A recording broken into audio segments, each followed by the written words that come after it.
Jacob Stimmel, and I'm from Bulls Gap, Tennessee.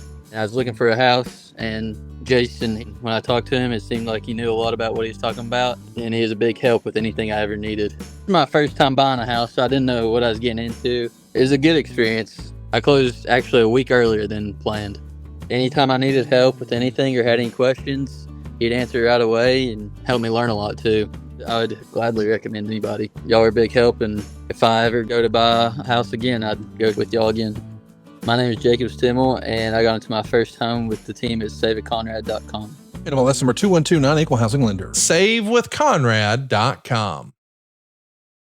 Hey, it's Conrad Thompson, and you're listening to My World. And of course, we couldn't do it without the Hall of Famer, the greatest professional wrestler of all time, your friend and mine, Double J, Jeff Jarrett. Jeff, how are you, man? Oh, Conrad Thompson, how are we doing? I'm glad this is a wrestling podcast. We will not be talking about college sports under any condition. Glad to see that you're back from the beach.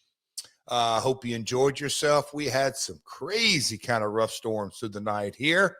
It's that time of year, but we're about to roll into AEW Dynasty coming up this weekend. Got a huge Dynamite on tap. Lots of, as usual, wacky things going on in the world of professional wrestling.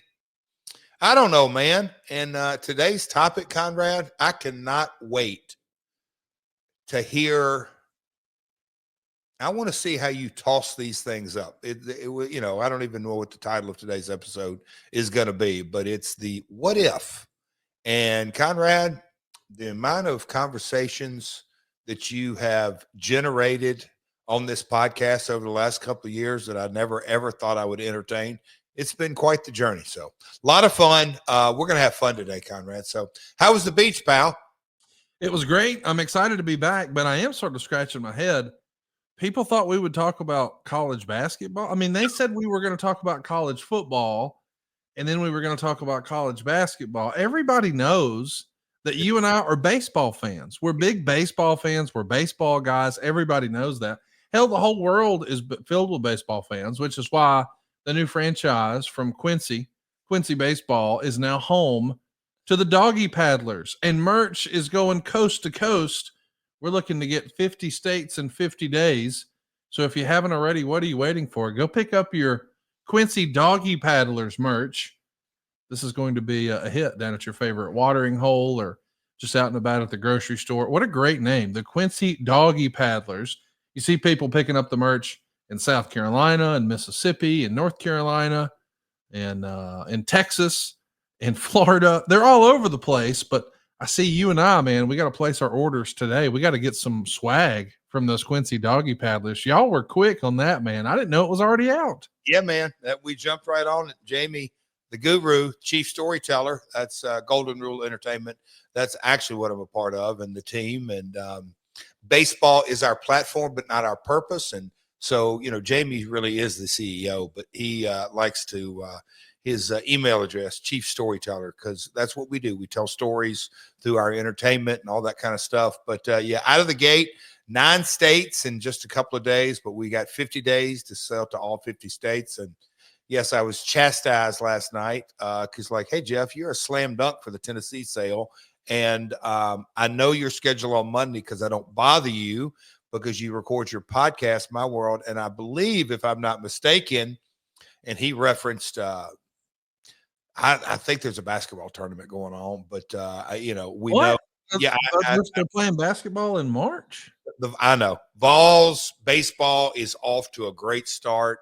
Such a strong year last year. I know Roll Tide, and so that's what we're here to talk about. But we'll probably stick to the what if stories. But no, Quincy Doggy Paddlers, man, already a ton of fun. I appreciate all the kind of the social media fun that folks have been having and branding the team. And yes, so Springfield Lucky Horseshoes and the Doggy Paddlers, that's what kind of baseball and certainly at the minor league level is all about. Having fun, coming out to the park, affordable entertainment, and that's what we do. We sell fun at our baseball. So all good.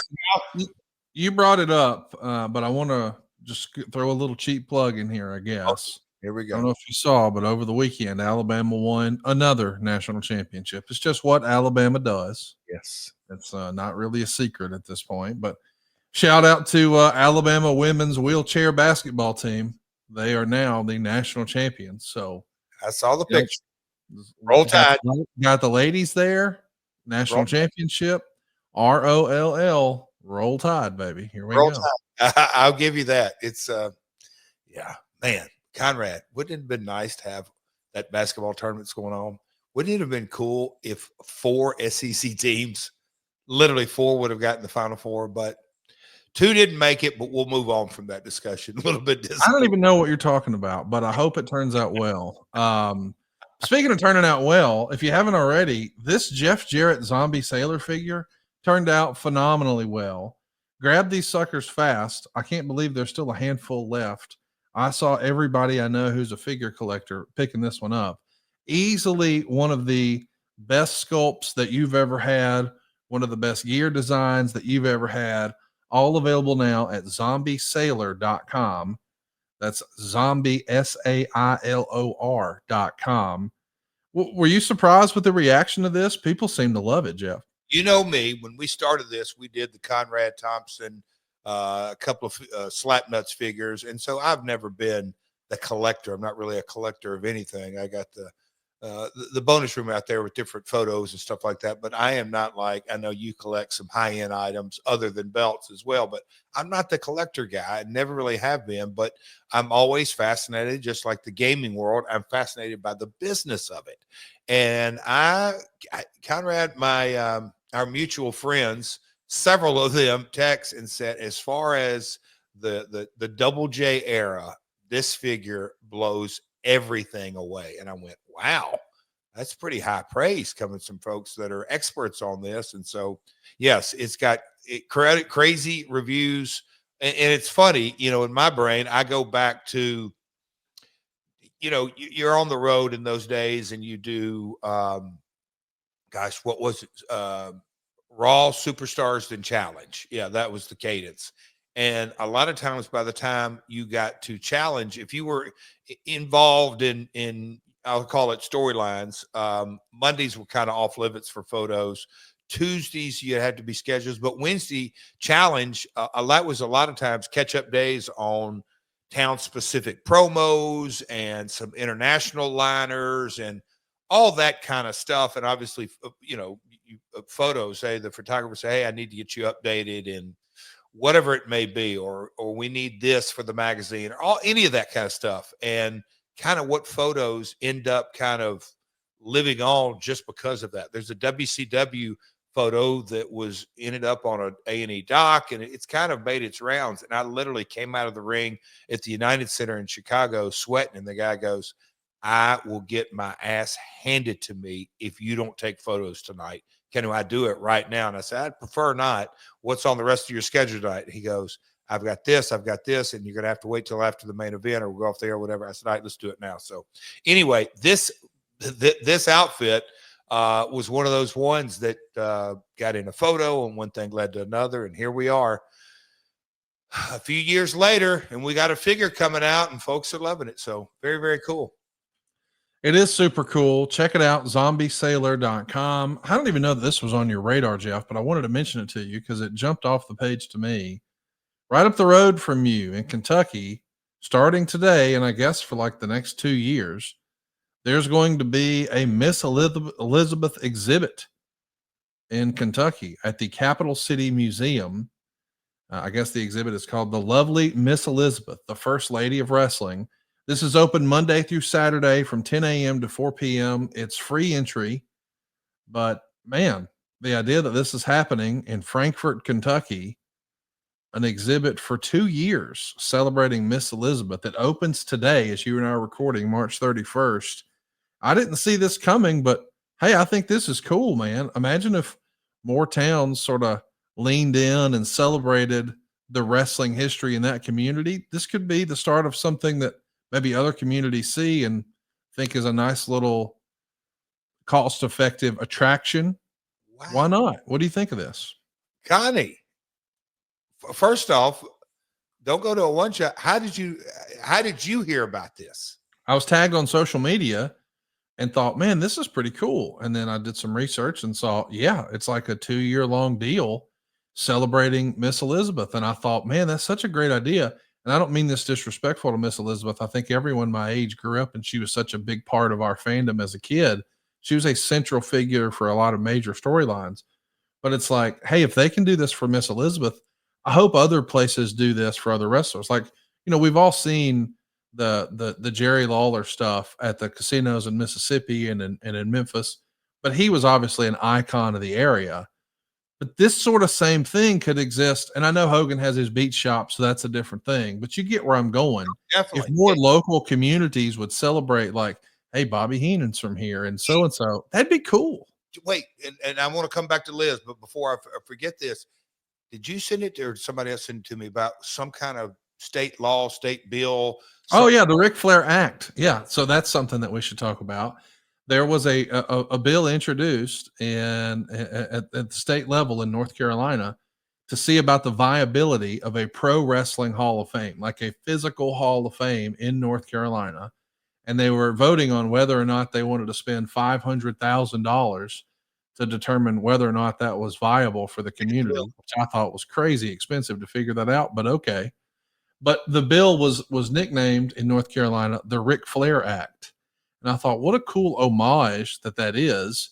A few years ago, I don't know that we would have seen some of this popping up, but as, of course, wrestling rises in popularity and pop culture and becomes more and more mainstream, maybe we'll see more of this. I mean, Miss Elizabeth in Frankfort, Kentucky, shout out. So and I'm going to come back to Liz, but do you know the first thing I thought of on the Carolina Act and spending that money and all this? I sure hope, because look, me and you and like a lot of other people, I'd love to see this happen because there doesn't have to be just one all this, but they have the NASCAR Hall of Fame there. So is there a way to, what do you call it? Efficiencies? I mean, build another, there's some way to do it. There's a boatload of money, and I can't say it's the exact same fan base, but there is a crossover and it's kind of running. To me, I hope the folks are looking into having some way that may offend some NASCAR fans, but anyhow, maybe there's a way that you can have it where it takes the load off of Hall of Fame. I don't know, make it make sense some way. But the Liz thing, Frankfort, Kentucky, when I was looking at that, I was man, if there was a camera shot of me, I was kind of like amazed. I'm like, got to be kidding me. First time I ever remember hearing this, I was in, I don't know, 9th or 10th grade. Eddie Marlin referenced to my dad, hey, Savage's girlfriend. And that's what it was, Liz Hewitt. And obviously before she, broke into the business, but Randy, they'd make the towns, but Liz would be dropped off and she would come and sit up, and her and Eddie Marlin had a very good relationship. Me and Liz talked about that in WCW, just how good Eddie was to her, because he'd always make sure, God, it's just a different era that they weren't necessarily seen together. And she just sat up in the back corner of the stands in high school gyms or arenas. It certainly didn't come in the dressing room by any stretch of the imagination, totally old school. And she'd sit up there and read a book before the show got started, and she would slip out right after Randy's match and go to the car and wait on him. So yeah, Liz Hewlett. And as time went on, and I can remember Eddie Marlin seeing her as Miss Elizabeth, he was just like, man, oh man, this girl's come a long way. She's right in the middle of the mega powers. Again, this is all kind of when I'm breaking in. So that's very, very cool. Great for the business. Happy for her. At her very core, she's just a good old Kentucky gal. So good stuff, man. I appreciate you bringing that up today. Hey, something else I wanted to bring up. There was an announcement made over the weekend that I guess is going to make Bret Hart the first ever 3-time WWE Hall of Famer. I guess Ric Flair was the first to say he did it twice, once as an individual, then as the Four Horsemen. But now we've got a few double Hall of Famers. But Bret will take his place as a 3-time Hall of Famer as the WWE introduces not just the Hart Foundation, not just Bret Hart, but a match from WrestleMania. They're calling it the Immortal Moment. And I guess this will become a new category for the Hall of Fame for these major, I guess, matches. But They're calling it immortal moment. So maybe it's not just matches, but this is the first time that a match has been inducted into the WWE Hall of Fame.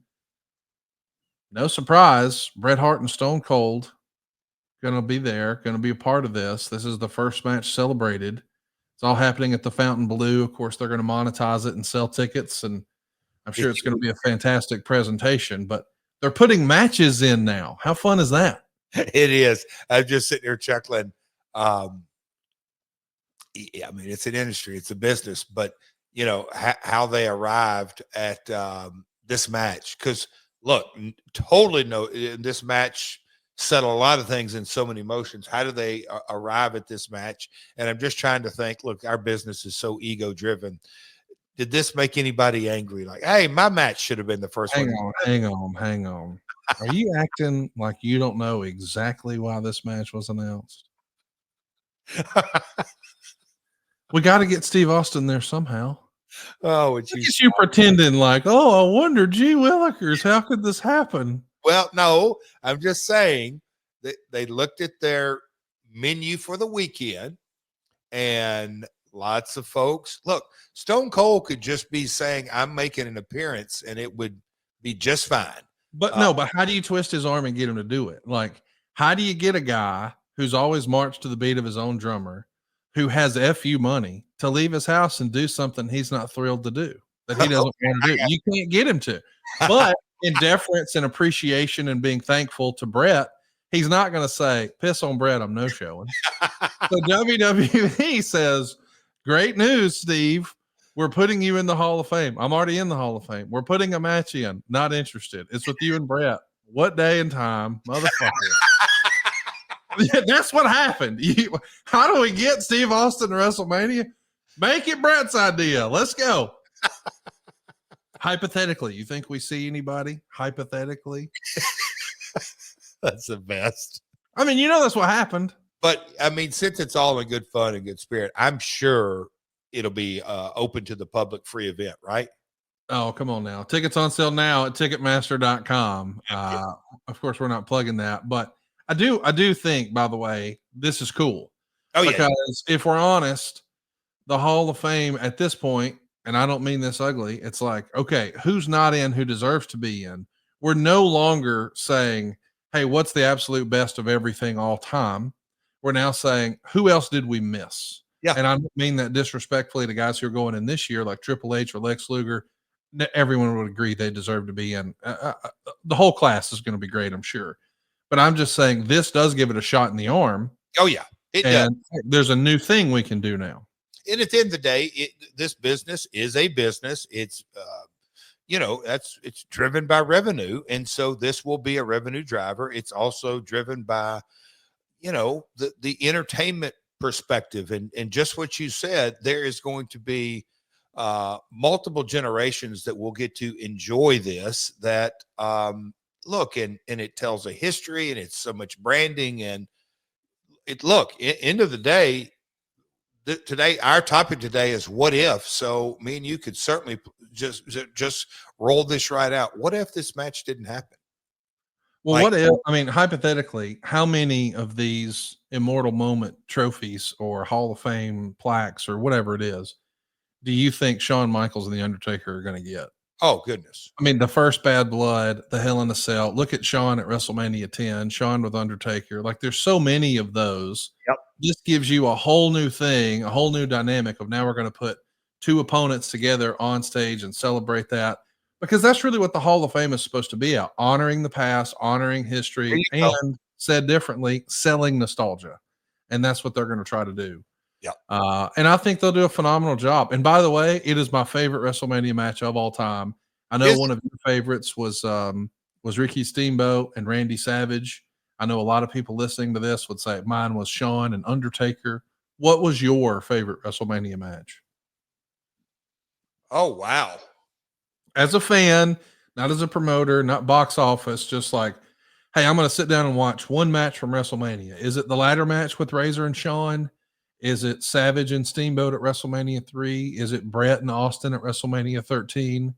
Is it Undertaker and and Sean in Texas. What is number one for you, or something else? Yeah, well, and I've never been one of those guys like a Mount Rushmore guy, because I just think there's timing's everything, and there's so many factors that go into it. And by naming one, you kind of discount, but certainly in the running, all those you just said, Conrad, for different reasons.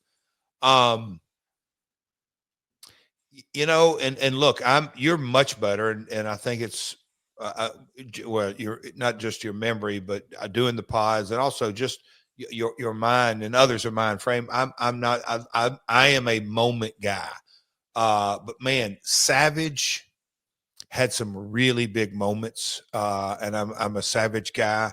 And so I would have to really look at that. But, Conrad, as we kind of went through the times, the match in a way that,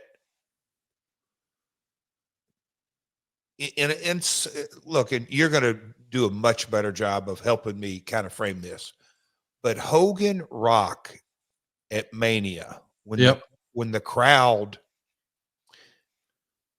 I can't say took over, but they did, but not in a negative way, not yeah, like that is so much kind of the essence of what we do, that it's not A to B to C to D to E, and that's fine. We all do that, but having that emotional connection that the crowd felt, and it was such a overwhelming groundswell, man, that is just so hard to do. The Brett, when we're talking about Austin, the double turn, and look, there's like that, but the Hogan Rock thing was a generational. It took time, years and years of Hulkamania, and then look, the NWO, and then Rock, and all that stuff that went together. That there's a couple of spots in that match that are so unmanufactured. It's hard to walk away from the match without going, my God, I love professional wrestling, and I love professional wrestling fans. That was a special one. I look forward to seeing how this plays out in the future, because there's so many unique opportunities. By the way, speaking of opportunities, can you imagine the merch done, the shirts, dude? The there's belt, so much, the pictures. I mean, the action figures. Here's the other thing. You don't think Ben Brown, the archivist for WWE, he's got some old shit from WrestleMania 13 sitting around, and they couldn't cut that up and put it into a trading card and have both guys sign it or do it? There's so much opportunity here to celebrate the history and the nostalgia. It's a home run. And speaking of home runs, so is Turtle Beach. They sent me a new Stealth 700 headset for me to try out. You may have heard me brag on my NBA 2K skills. I recently took Jeff to the woodshed on NCAA, and I could clap them cheeks for Madden too. But I'm doing it now without waking everybody up in the house, and really enjoying what I'm doing. I found myself playing games sometimes with the volume all the way down, because I didn't want to disturb anybody. I didn't want to distract anybody or wake anybody up or whatever. And listen, if you're playing some of those fun games that I've enjoyed, like Call of Duty, man, that sounds like a damn war zone. But if you really want an immersive experience, you throw on the headset. And I got to admit, I was not a headset guy. When this first became a thing, online gaming years ago, I tried one, but it had cords at the time. And then I knew that there was cordless now, but I thought, well, it's going to be a pain in the ass. Well, first of all, this headset looks awesome. You can see if you're watching with us over on YouTube, the microphone actually folds up into the headpiece and then comes down. So it's a really sleek looking headset. It does. It looks awesome. There's no other way for me to say it, but the audio sounds fantastic. And I can hear everything when I'm beating on my buddies in 2K. I can hear the rim reverberate in a way that I've never heard it. Ever when I was playing the game through regular television speakers or whatever. So hearing it this way is a total game changer. Not only that, man, I was so shocked. That's the right word to use. Shocked with the battery life. It's literally insane. I haven't charged it at all. I've had this headset for over a month. I've never charged it once. I don't even feel like I have to charge. It's never died mid-game, none of that. They say it has an 80-hour battery life. I think it's more than that. And sometimes we all wear headsets, like even the one I'm wearing for this podcast. I can feel that it's on. Somehow, I don't know if the ergonomics are different. I don't even know really what the hell that word means. I just know that damn headset is the most comfortable headset I've ever worn. It's changed the way I enjoy video games. It's made it feel like it was a new experience. And all I did was throw on the Stealth 700. It's the industry's first ever cross-play dual wireless transmitter system. That means you can seamlessly switch between your consoles and your PC, all with just the click of a button. And even better, while you're connected to your console, the Stealth 700 can connect to your phone for music streaming or taking calls all at the same time. So you don't have to rip it off and slide in an AirPod. This is it. You're good to go. You can listen to your favorite songs while gaming, and it's all done with the Stealth 700. This is amazing. By the way, Turtle Beach doesn't just make these badass headsets. They have every gaming accessory you could ever want. It's all high quality stuff. The prices don't break the bank. And when I first got this, I was bragging about it with my buddy John at the office. He's already got one. He's had one. He's been on Turtle Beach for a while. And if you're doing flight games or racing simulators or controllers or keyboards or whatever you're looking for, Turtle Beach is like the ultimate gaming cheat code. Head on over right now to turtlebeach.com and use my code MyWorld. You'll get 10% off your entire order. That's 10% off your order at turtlebeach.com when you use the promo code MyWorld. And even after you purchase, they're going to ask you where you heard about them. Please support our show and tell them we sent you. Now go get yourself the ultimate immersive gaming experience with Turtle Beach today. Hey, do you think we could get you wearing one of these headsets and I could just humiliate you live on YouTube and us play basketball together one day? So, you know what? You have really gotten froggy today, and I hope you jump. So we're not going to play any of this NBA Jam. Me and you, pal, NHL, I will whip your ass. So me and Cody, we have this, man, Connie, I didn't even let you in on this. This is going on, I don't know, 3 or 4 weeks. Me and Cody throw down at this. And so in the controller, when you score in hockey, it vibrates, but it makes all this noise and all this. And Cody looks over me and says, "Hey, Dad, we need to get us some headsets." Now, I just thought that was maybe the son kind of, but as I've continued to play over the last couple of weeks, I got to get me some Turtle Beach, pal. And I will happily do a YouTube live. We'll bring Cody in if needed to kick your butt in Madden, but we'll play some NHL. And Wait. I thought you were the self-professed basketball junkie. I just hadn't played that game. Give me a day, and I'll wear you out. A day. Okay, well, there it is. Go do what Jeff's going to do today. Go to turtlebeach.com/myworld and be sure to use our promo code MyWorld. Get 10% off. Cody knows what's up. It's Turtle Beach, and it's 10% off. The promo code MyWorld. Yes, yeah. Thank you. Hey, so this weekend's a big pay-per-view. We should mention this is the first time that AEW has ever done a pay-per-view in Philadelphia. For the sickos, by the sickos. It's on sale now at AEWTIX.com. It's AEW Dynasty. I'm pumped about this. It feels like AEW always over-delivers on pay-per-view, and I'm sure this will be no different. For the world title, it's going to be Jon Moxley and Swerve Strickland. I've been on the Swerve train for a long time. I'm hopeful that we put an end to Jon Moxley and the Death Riders this weekend. We've also got the women's title on the line for Toni Storm and Megan Bayne. And this is going to be badass. I mean, Megan Bayne has exploded onto the scene, and it feels like Toni Storm is having a career run right now. Can't wait to see this. Also for the TNT title, I guess there's going to be no outside interference and no time limit for Daniel Garcia and Adam Cole. We've also got the AEW International Championship. This is a 3-way dance with Kenny Omega, Ricochet, and Speedball Bailey. Of course, Ricochet is fresh off of a run with WWE, and he has been turning a lot of heads in AEW. Fans at first thought he was one way, and now we're seeing the true character revealed of Ricochet. And I don't think everybody's on the same page about Ricochet. But the internet has decided Speedball Bailey, man, he is the latest flavor of the month as far as the new great talents that AEW has signed. It feels like every month there's a new 5-star banger signing. And Speedball Bailey has been making a name for himself in TNA and around the world for a long, long time. And now He's coming to Philadelphia in almost a dream match scenario. Just a few years ago, this would have been considered a dream match. And now it's just what AEW's doing this weekend. And of course, in my mind, one of, if not the greatest professional wrestler lacing them up today, Kenny Omega, is going to round out that three-way. What a spectacle this will be. But how about the AEW Trios Championship match? A lot of story in this one. We see the Death Riders on one side and Rated FTR on the other. So we've got Cope and FTR, and it feels like there's been some communication breakdown there with those guys. We've been watching that on AEW programming recently.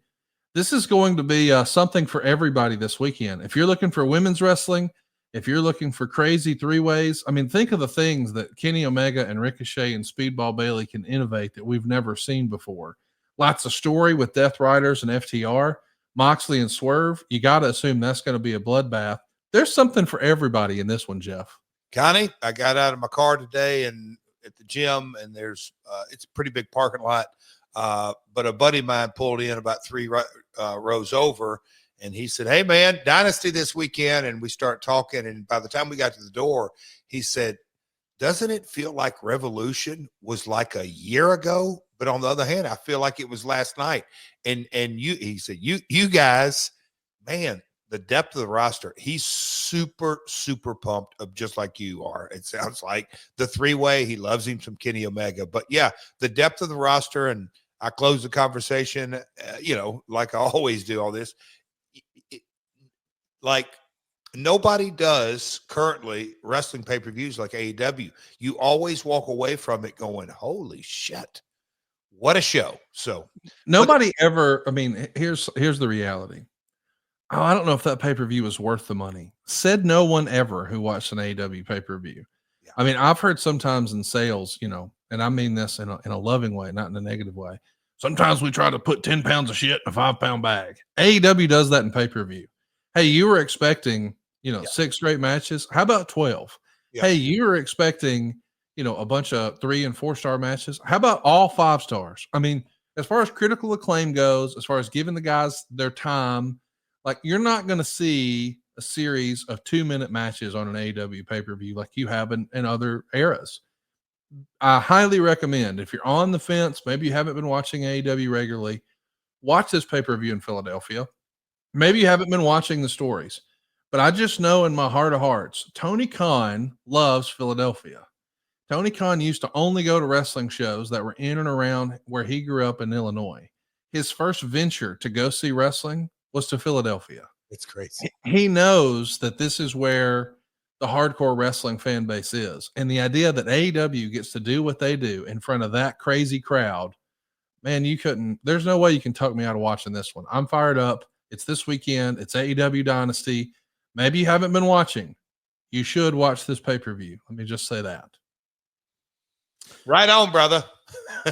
Jeff, we're going to be talking about a lot of different things today, a lot of hypotheticals. But recently, you did something pretty cool I wanted to highlight. We have a series over at adfreeshows.com called Learning Lucha, and our resident star there is Sam Adonis, and that is Corey Graves from WWE's real-life brother, and their father was a wrestling promoter in the Pittsburgh area. So wrestling's in his blood. And now he lives in Texas, but he's making shots in Mexico all the time for AAA. And I thought, hey, what a cool idea. Let's get 2 Americans who've learned and had a great experience working with AAA to talk about wrestling in Mexico. So why not have you jump on and chop it up with Sam? And we've got a clip right here. The Lucha Libre style in Mexico absolutely wants you to get suspend disbelief. And people say, "Oh, it's a hot mess, and the referee isn't doing this, or there's no rules, or it's 201 or 301." But at the end of the day, the viewer, the consumer, what I have found is they're coming in and they want to see a kick-ass fight, and that's what we give them. And when they dial into it, and you get emotionally invested, that's why I'm so respectful and appreciative of the Lucha Libre heritage, because the legacy, or the influence, that's the word I'm looking for, the influence that is in today's American product from Lucha Libre, I don't think people realize how heavily it is.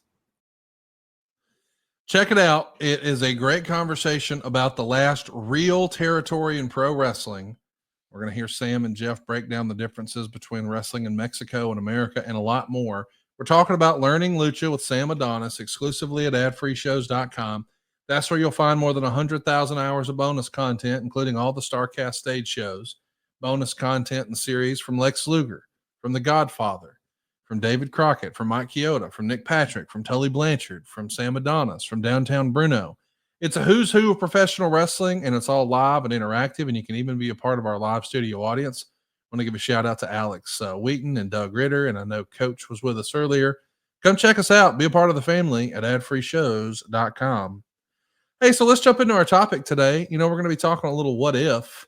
Conrad, if you don't mind, just because the My World listeners – I think a lot of times, and me and Conrad, and I'm certainly guilty of it, but you hear of this legend and lore of this American or this Canadian or this, I don't know, from UK, they moved to Japan and lived in the dojo and came up that way and, learned there's a lot of paying your dues kind of mentality. Sam did that at CMLL. He moved down there, learned the language, but he trained in CMLL in really, and I would say just the language, the culture, the fabric, the respect that he has in the country amongst them. I say this out of all due respect. He when he goes down there, he's one of them, if that makes sense. And so his wealth of knowledge just oozes out. And so My World listeners, check it out, ad-free members, Learning Lucha Libre, because it's just a fascinating story if you love wrestling. Check it out, Learning Lucha with Sam Adonis over at adfreeshows.com.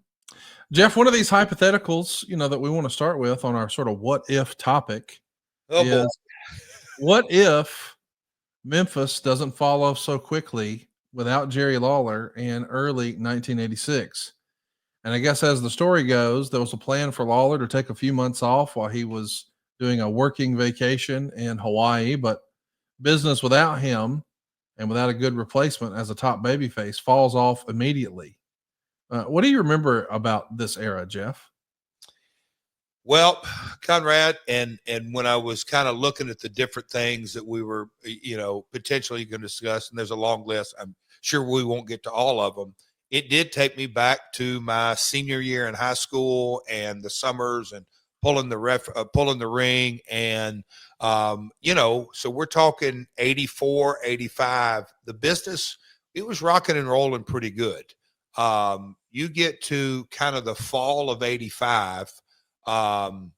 That is, I graduated high school, spring of 85, getting to the fall of, business started going down when the kids go back to school. So it was down, but I wasn't living it day to day at all because I was playing college basketball. So you kind of roll into, we'll call it, Christmas of 85, New Year's 86, business was not, it just wasn't going great. And Lawler, I don't say wanted to take time off, and this is my best recollection. He did want to take some time off, but they were like, "Man, we got to give him a rest," because it was tough because you have to go back in time and look at the amount of talent and look at where by this time, WrestleMania 2, 3 had taken place. Hulkamania is running wild. Savage had been gone. You just kind of have to think of the talent that had left. There were two national companies. It was just challenging times.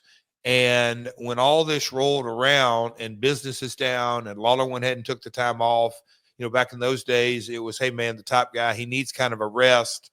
And when he took a rest, I mean, it went from bad to worse.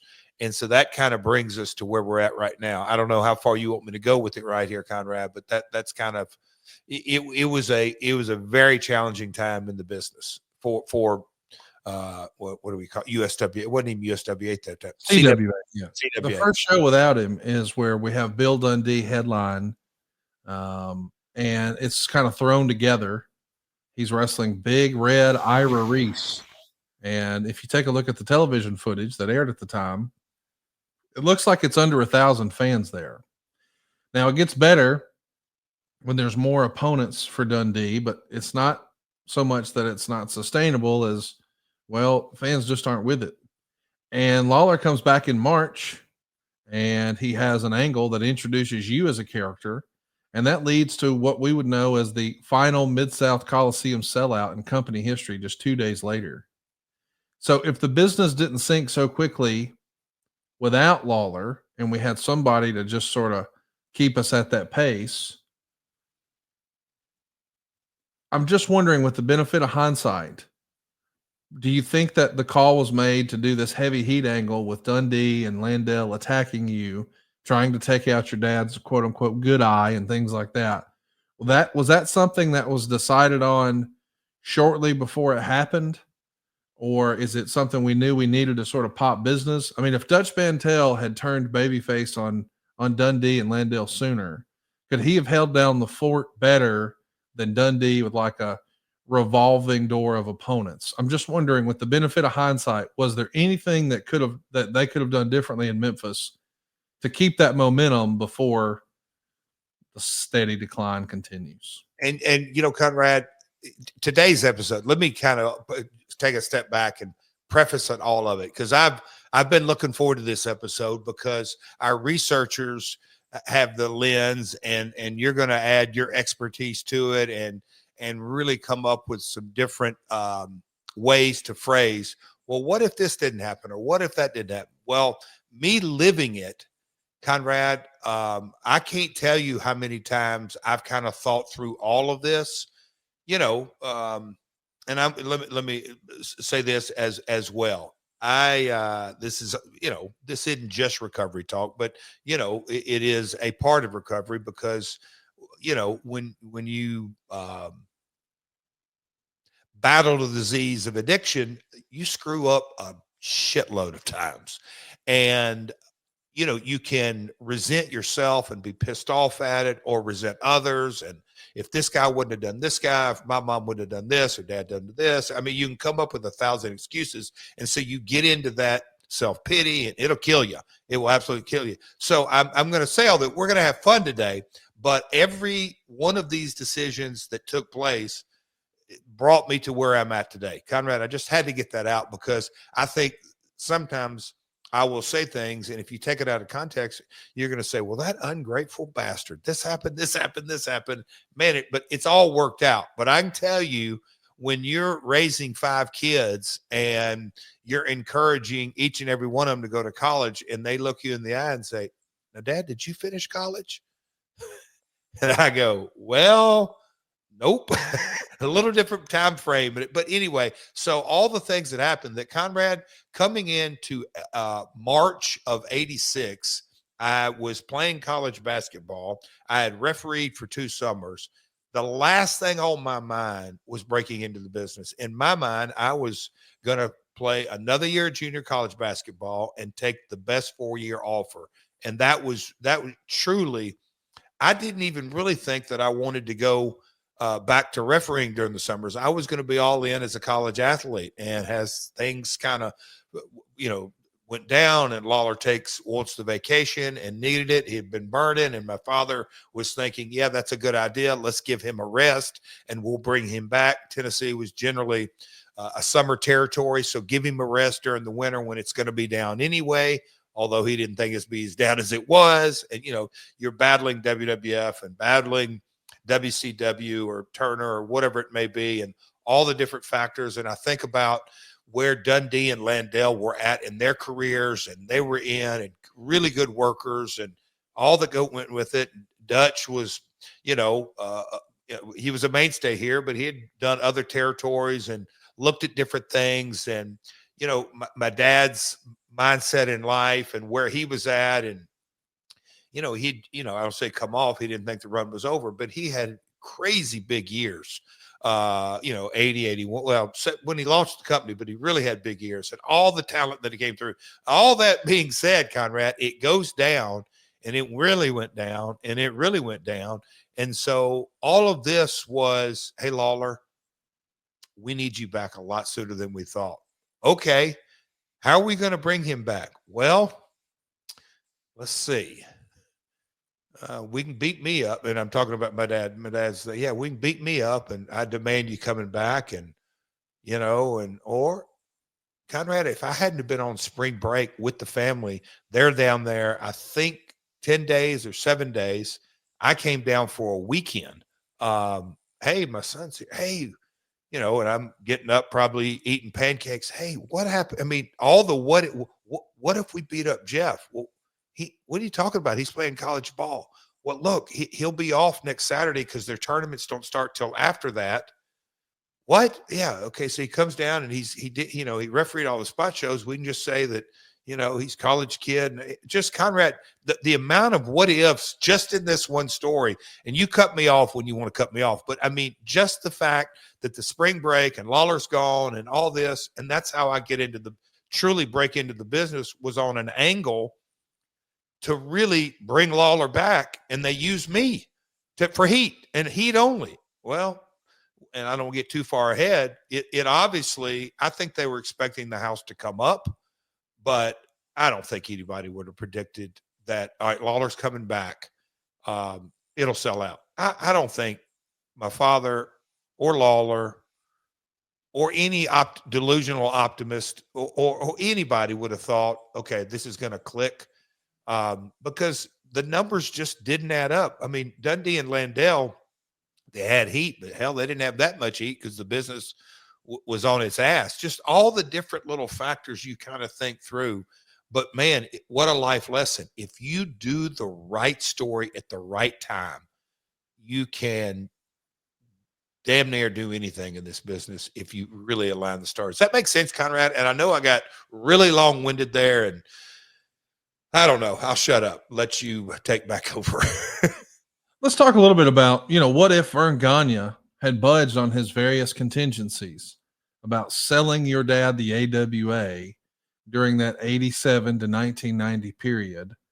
In his memoir, your dad basically wrote that he felt in 1990 between the Memphis territory, Dallas, which he had picked up with the world-class opportunity, and the addition of the AWA cities in the Midwest and Western states, he had a legitimate shot at national expansion. And it is interesting to think, if he would have been able to pull the AWA deal off, what would that have looked like? What would the battle plan have been? Of course, the AWA wasn't in the best shape, and the USWA business was largely being carried by TV money. There was a rights fee from WMC and Memphis, and they had ad sales that were nationally syndicated for the Dallas shows.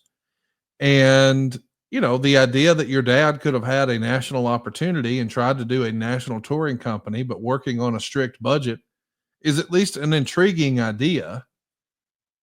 Do you think in an alternate universe, wrestling could have looked a lot differently had your dad gotten his hands on the AWA, or had the die sort of been cast that it was going to be, Vince versus Ted Turner by 1990? Oh, Conrad, and kind of a footnote on that, because April 6th of 86 is when I had my first match, and we're coming up on that. And so we're really, the embarking of my career, because I think in this pod, we're going to kind of jump from what if story to what if story that could really have changed my career's, the course of my career. But, here we are 39 years later, and I'm just kind of looking at how it all weaved in, and we went from 86, now we'll call it, and I don't know if you want to just talk 90, but 88, 89, 99, 90, you're factoring in Channel 11 in Dallas, ESPN slot, and then Vern's slots, and you can say Denver, San Francisco, obviously Minnesota, Chicago, just kind of those markets.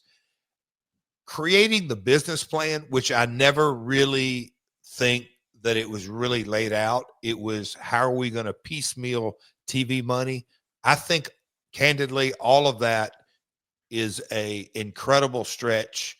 Although if the ESPN slot would have started paying more, then that could have come in. But the ad sales and where we were placed and the WCW money, that's quite the stretch on the what if it'd been a viable business. But who knows? Because it could have affected how WCW did business, because what turmoil, and we've covered it on so many pods, from the Watts and the Kansas City and the Florida territories, how that could maybe wouldn't be affected. I don't know. The whole business was in such turmoil in the late 80s. It is interesting to think what if. And I got to ask you a question. What if your nuts didn't stink so bad? You think you'd have better luck with the ladies? You think they'd maybe like to treat you like it was your birthday or Father's Day a little more often? Well, Mando can help you not smell like an armpit, because this is safe to use everywhere. And when I say everywhere, I mean everywhere. Jeff Jarrett uses Mando on his balls. Jeff Jarrett uses Mando on his thighs. Jeff Jarrett uses Mando on his armpits. He uses it on his belly button. He uses it on his butt crack. He uses it on his feet. I have it on good authority that Jeff Jarrett thinks just a dab will do you on his taint. That's right. Jeff Jarrett knows about Mando, and you should too. You see, it was created by a doctor who went to school with Eric Bischoff, and after spending time with Eric, realized we got to attack BO. And this doctor saw firsthand how normal BO was just being misdiagnosed and mistreated.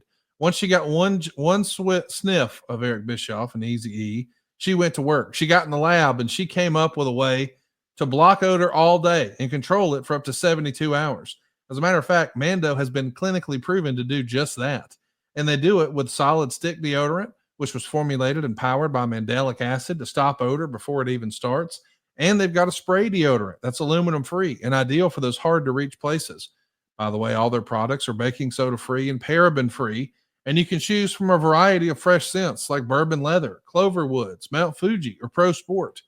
Mando has been clinically proven to control odor better than a shower with soap alone. You see, 12 hours after a shower, the average man's Grundle odor level is like a 5 out of 10.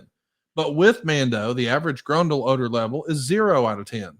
And if you're ready to try America's #1 whole body deodorant formula right now, well, we've got great news. You can find them in Walmart, Target, and other retailers across the country.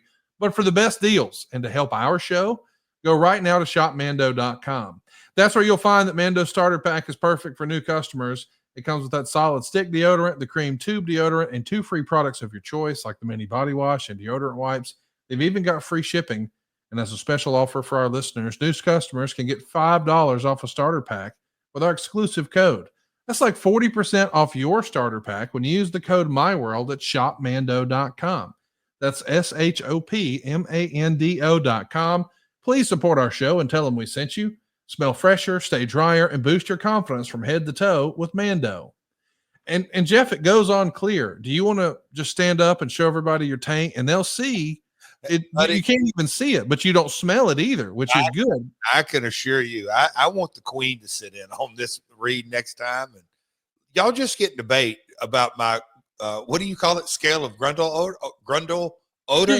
Your nut stink. Yeah. Your scale of stinky nuts. And here's the thing, like, you're still sitting in your stinky right now. That ox blood chair that you're sitting in from before TNA was even a thing. Think about how many protein farts you've just rifled right into that chair through the years. I mean, it would make Rambo embarrassed, all the shrapnel that you fired off there. But now you don't smell like it thanks to shopmando.com. Go right now, shopmando.com. Use that promo code MyWorld. You'll be glad you did. Right on. I just don't see a way for your dad to make it work in 1990, but it would have been interesting to think, what if Memphis, World Class, and the AWA all came together? I guess as the story goes, he was trying to package this together at the NAPTI convention in January of 1990.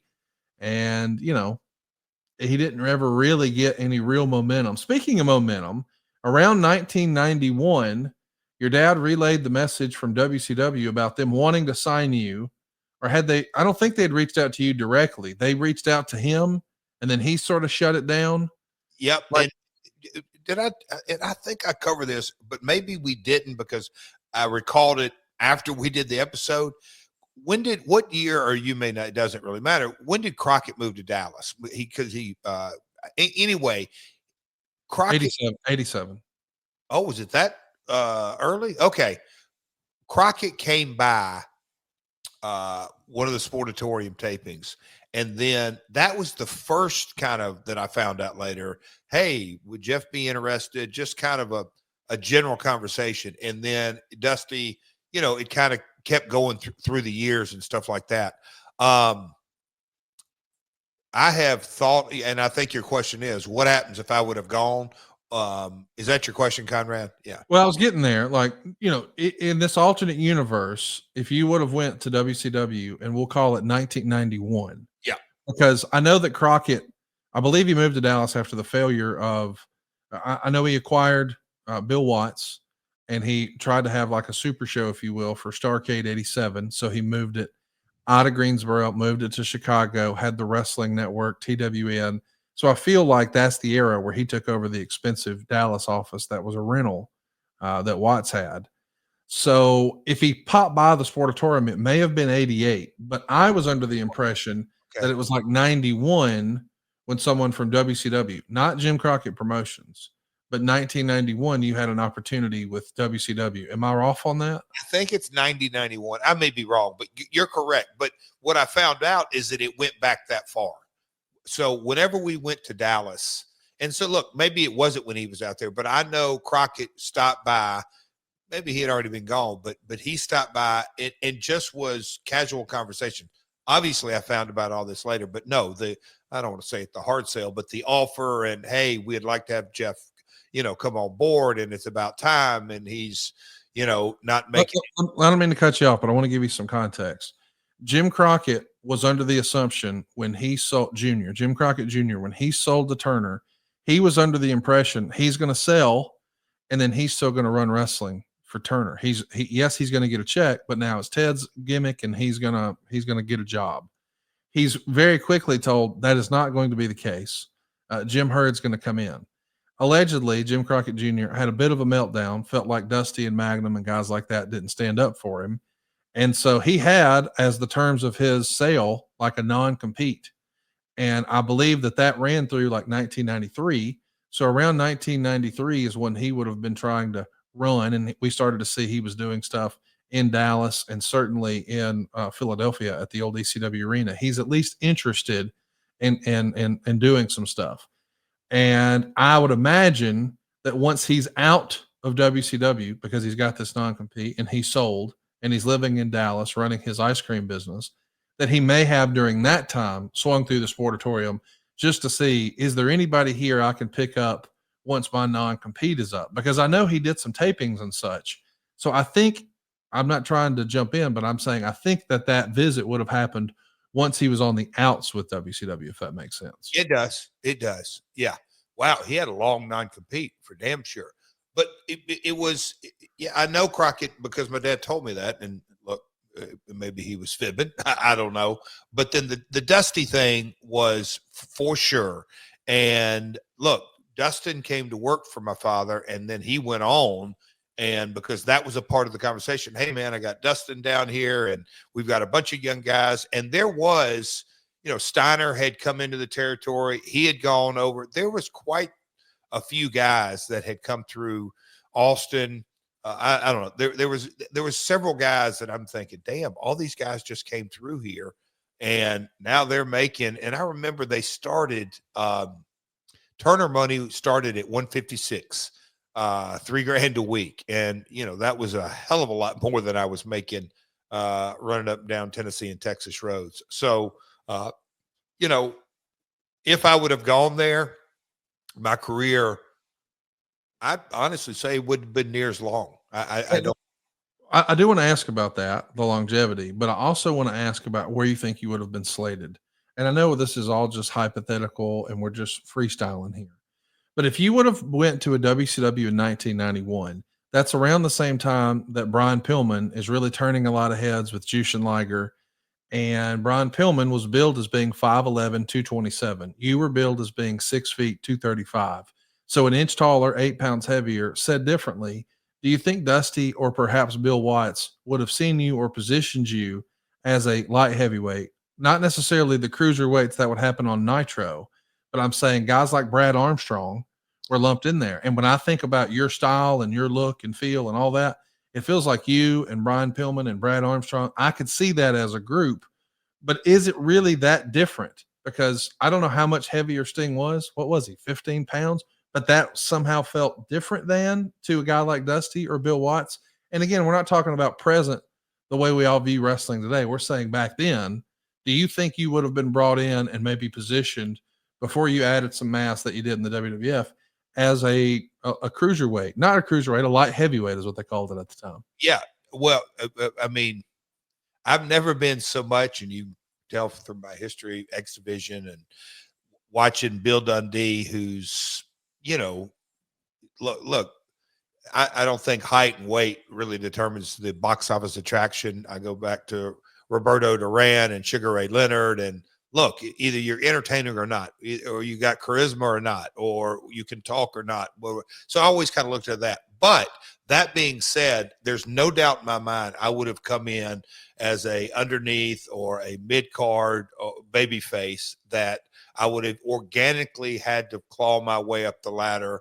And that comes with political, you think about the baby faces, remove the tip top Sting and maybe Garvin and maybe a few others, we could get out rosters, but I'll call it that young group that had super ability, but and I don't want to say it was rudderless, but there was no real vision behind. Hell, they didn't even think character. It was a talent. It was a heel or a babyface, that you didn't look at as Vince did, is let me create this character of a sports entertainer. And I say that, you could say, let me create this character of a professional wrestler. But no, I would have been slotted just like, there was, off the top of my head, I'm just trying to think, Mark Marrow, Steve Austin. And look, Steve's a bigger guy, but Steve went the heel, he became a heel. And there's Eric Watts, Dustin Rhodes, Mark Miro, you said Brad Armstrong. There's a lot of guys that kind of came, but they had, runs and then they fell off, and then runs and they fell off. So there wasn't any sustained. And look, they turned over leadership how many times in that corporate environment, just in the time frame I'm talking about, 2 or 3 times, it feels like, the booking committee. And yeah, it was definitely a different era. I want to mention, if you're looking to get over and stay over, look no further than Blue Chew. Have some better sex with Blue Chew, why don't you? Blue Chew is the original brand offering chewable tablets for better sex. And starting now, Blue Chew has a combo so strong it'll knock your socks off and your neighbor's socks off. You're going to have to move towns because of the amount of noise you'll be making. We're talking about Blue Chew Max. It's arrived, and it combines the active ingredients of Viagra and Cialis into one chewable. This is a combo that acts fast and it lasts. So you need to be ready when she needs it. How about getting your first month of Blue Chew free? You see, great sex is just a few clicks away. Go sign up at bluechew.com, consult with one of their licensed medical providers, and once you're approved, you'll receive your prescription within days. Blue Chew's tablets are made in the USA. They're prepared and shipped directly to your door. And the best part is it's all done online. That means no visits to the doctor's office, no awkward conversation, and no waiting in line at the pharmacy. So make your life easier by getting harder and discover your options at bluechew.com. And we've got a special deal for our listeners. Try your first month of Blue Chew free when you use the promo code MyWorld. Just pay $5 shipping. That promo code is MyWorld. Visit bluechew.com for more details and important safety information. And we thank Blue Chew for sponsoring the podcast. Jeff, are you yelling woo every time you get hard during the show? Is that what you're doing? For whatever reason, as you were reading that, I said, that deserves a little bit of a woo. And then I didn't want to stomp on your reading, but I think a few woos were organically wooed in there. So you get a lot of woos with Blue Chew Max. Hey, we know that you 1991 would have been a Bill Watts era in WCW. Okay. How do you think you would have gotten along with Bill Watts? I know that he's there for a cup of coffee in the WWF when you're there as well, but I know, Bill obviously had respect for your father and they had a great relationship, I'm sure, but chat me up. How do you think, we know that when you first get to the national stage, it's Vince McMahon who has his hands on the steering wheel, and they were the dance. I mean, there's no doubt that they were the A company, but if you were with WCW when Bill Watts was there, Do you think that would have worked against you because you weren't a quote unquote super heavyweight? I think I would have been successful, but with a definite ceiling because Bill liked big guys. As far as employer relationship, boss, coach, the toughest coach I ever had in sports is my favorite. I feel like I always love somebody to be hard on me, strict on me, tough on me, whatever it may be. It would always motivate me. So from that perspective, I think Bill could have pushed me to get the most out of me. With that being said, look at his history of Hacksaw Jim Duggan and just his line of Junkyard Dog, Ted DiBiase, Hacksaw. You didn't really look like a Bill guy, which is why, yeah. You know what? Just pick your brain here. Just all this. When Terry Taylor started getting that push, was Bill booking or did he have a booker? Who gave Terry the push? I don't think Bill was ever handling the booking. I think he was just overseeing it. Okay. Like the way it's been said from JR all those years is at first it was Big Cat Ernie Ladd. And then of course we know he brought in Dundee who, popped the territory, but people said, oh, he hot shot it or whatever. Yeah. But I don't think that Bill ever got too caught up in who was booking. He just wanted to run the business rather than creative. Well, but the reason I say that is because Terry, me and him about the same height, and I know there was a real focus. But you go back to the Dundee days, and you can call it hot shot, but man, look at the influx of talent that came in. That is a fascinating.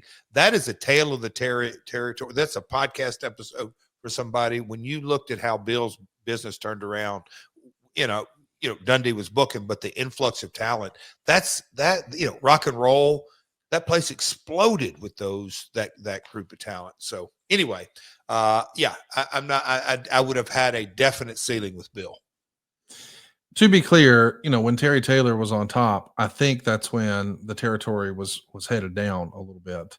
Yeah, it was. Terry. Yeah, I think he wins it in '85, March of '85, but the guys who would follow him were not to his level. So anyway. Hey, let's talk about another hypothetical, another what if. Allegedly in 1991, and again, remember, this is the era where we've seen Ric Flair go to the WWF with the big gold belt. There's a big lawsuit involved. The NWA doesn't want their belt seen on WWF programming. It's their property, blah, blah, blah. So eventually they get the belt back. But now WCW is going to have a world champion and an NWA champion. And there was a story, supposedly, allegedly, WCW wanted to talk to your dad about having an NWA title tournament in Memphis, which Lawler would have won in 1991. And even though the NWA wasn't what it once was, because now we're reestablishing the WCW title, we could have said Lawler won the NWA title. And I guess the idea was they were going to unify those belts. Now, this is all rumor and innuendo, but this is from the WCW side of things. We'll crown a new NWA champion now that we've got the belt back from the World Wrestling Federation, and Lawler will win it in Memphis. It'll be huge business. And then we'll do a unification match for the NWA title and the WCW title. The WCW champ at the time, of course, is Lex Luger. So Lex Luger, in this hypothetical scenario, would have beaten Jerry Lawler. There's no longer an NWA champion and a WCW champion. Now there's just one champion. And as the story goes, Paul Heyman allegedly leaks the talks to the newsletters. I don't know if there were even serious negotiations, but I know it didn't happen. And I know a lot of longtime wrestling fans, certainly in Memphis, big Lawler fans, they would have loved to have seen him be the NWA champion. And the unification match would have made a lot of sense because it was weird for WCW there for a while that Sting's going to be the WCW champion, but Flair's the NWA champion. That's all confusing. And even when they did combine them, they didn't keep the WCW physical belt. They went back to the original big gold, the NWA belt. So it was very confusing at different times, even when they stopped calling it the NWA title, because even WCW had a falling out with the NWA and they started to call themselves the international champion. Have you heard this hypothetical scenario that in 1991, Lawler could have won the NWA world title and unified it with a match with Lex Luger? Have you heard of this? No, but that doesn't necessarily really mean anything because during that time frame, Texas and Tennessee were going on. I was definitely working the 7 days a week. And that was something that if a couple of phone calls happened, my gut tells me when, looking at the research, Heyman being involved, Heyman came to Tennessee and did the hot angle, and he was, young guy like myself at the time, that him and Lawler had a relationship. I can see a scenario where Heyman, was in the middle of this. I don't want to say at the conduit, well, whatever it may be. And man, I don't know where Eddie Gilbert sat during this time, in or out or whatever it may be, but I can see some phone calls taking place. And at this time, Lawler and my father were looking, the immediate question would have been, or thought wouldn't have been, oh man, I can become NWA champion. It was going to say, okay, how are we going to make money off this in the short term and in the long term? And if there was no long term, then I think you would have kind of had to readjust the sales or think through it, but definitely open for business and open to see how things would have gone down. But I can definitely see those conversations taking place with Heyman and or Eddie Gilbert. And oh, by the way, Conrad, the amount of feedback I've gotten on the Eddie Gilbert episode, I am so glad we did that episode. I really am. I'm glad we did too. I saw great feedback about that. One of the unsung heroes of professional wrestling. I do want to ask, when you think about the way that could have played out, if WCW would have partnered with the USWA like this in 1991 and done this bit where Lawler becomes the champ and then works with Luger, it does feel like that could have lined up almost like a developmental type territory for WCW. We know eventually that we see that set up with the USWA and the World Wrestling Federation. Did your dad, and we know that, in an alternate universe, if this would have happened, it does lend itself to thinking, hey, that could have been the case. So maybe guys like, The Rock, as he comes in as Flex Kavana in Memphis, and all these other talent that go through Memphis to get ready for the WWF, they would have, in theory, hypothetically, been going that way through the WCW side of things. That's all interesting to think about. But I do wonder, when you think about your dad, and we know he held Vince McMahon in high regard, but do you think your dad saw value in being in the orbit of Ted Turner? Because Ted Turner, his wealth was on another level of Vince McMahon. His business acumen and success was another level of Vince McMahon. But your dad was a dyed-in-the-wool wrestling guy, and so was Vince McMahon. Do you think your dad would have even had interest in being in Ted Turner's orbit and having a formal arrangement with WCW, or would he have always preferred to work with Vince because of the wrestling commonality? That is really a good topic to discuss. And here's something that I think a lot of times,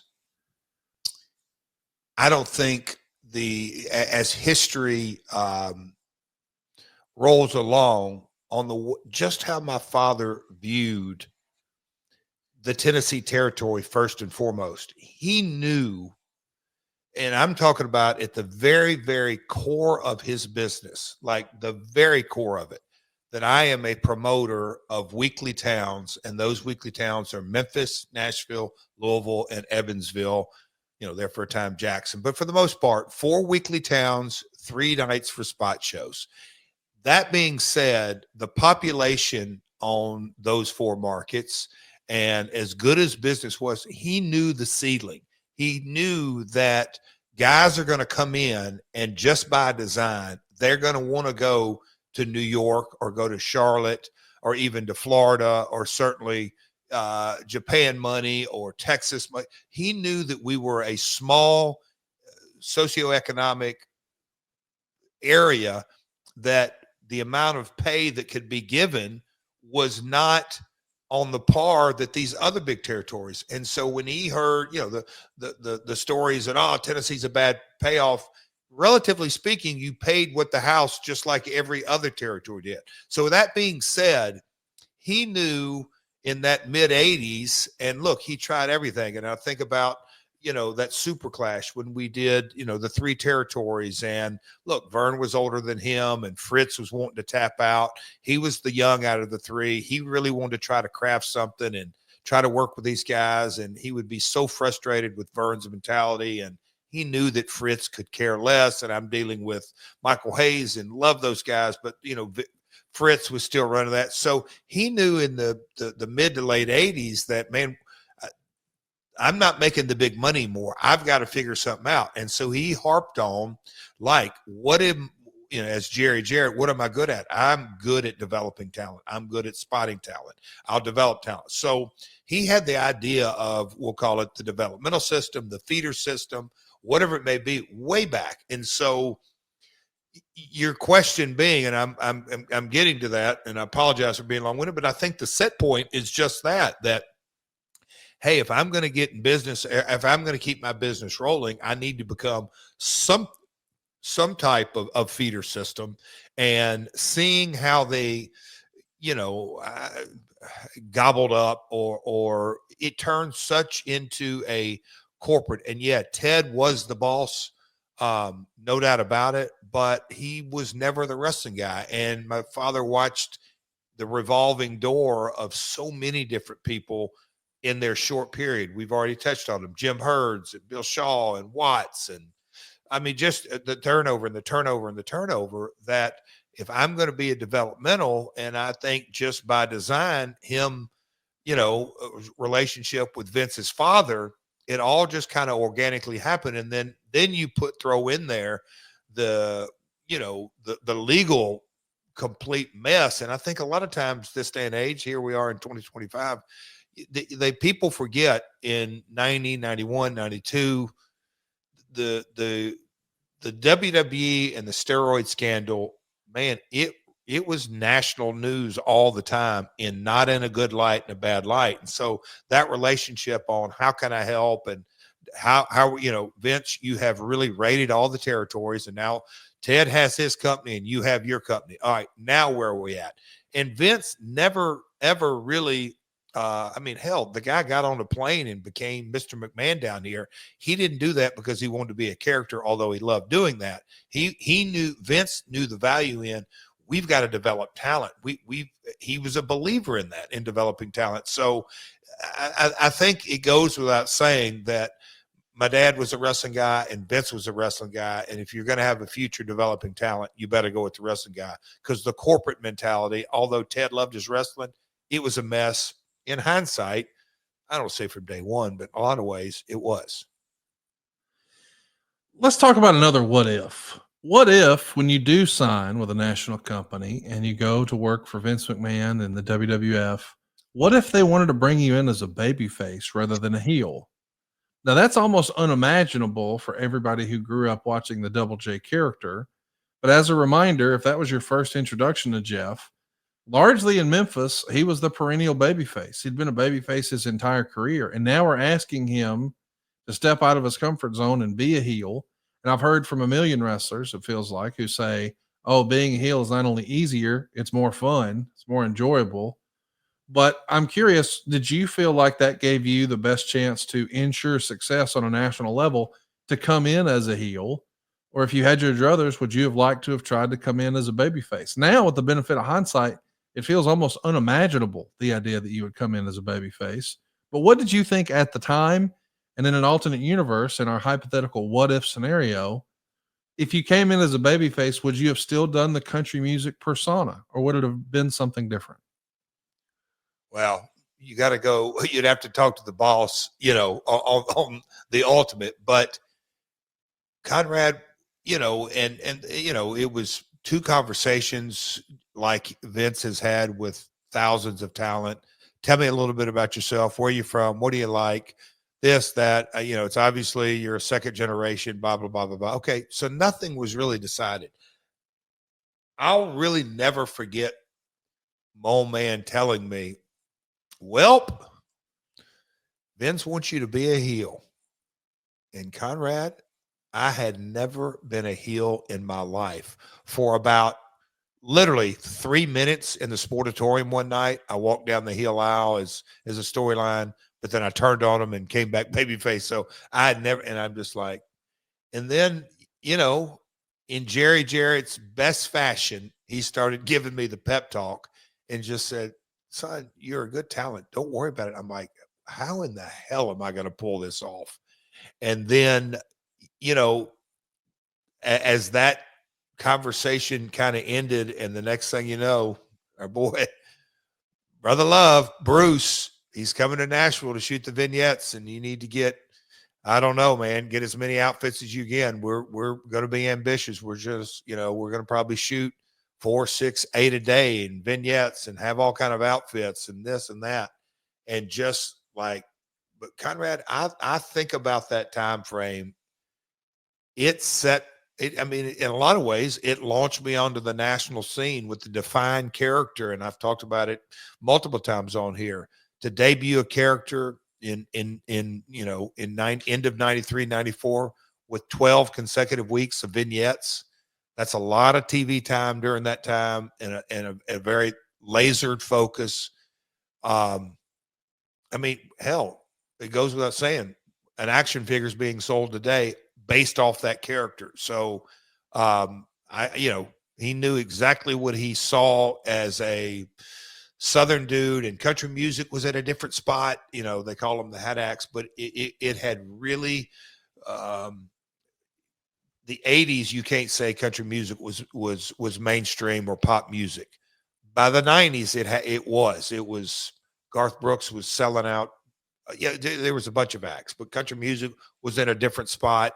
I think if country music hadn't got as hot, Nashville hadn't started developing all those stars, and the hooks and the songs and the country music videos by that time were really rolling, and pop culture was different. And where, you think about, Conrad, the characters that were presented in the WWF, let's go 91 through 93, and then we'll go kind of 96.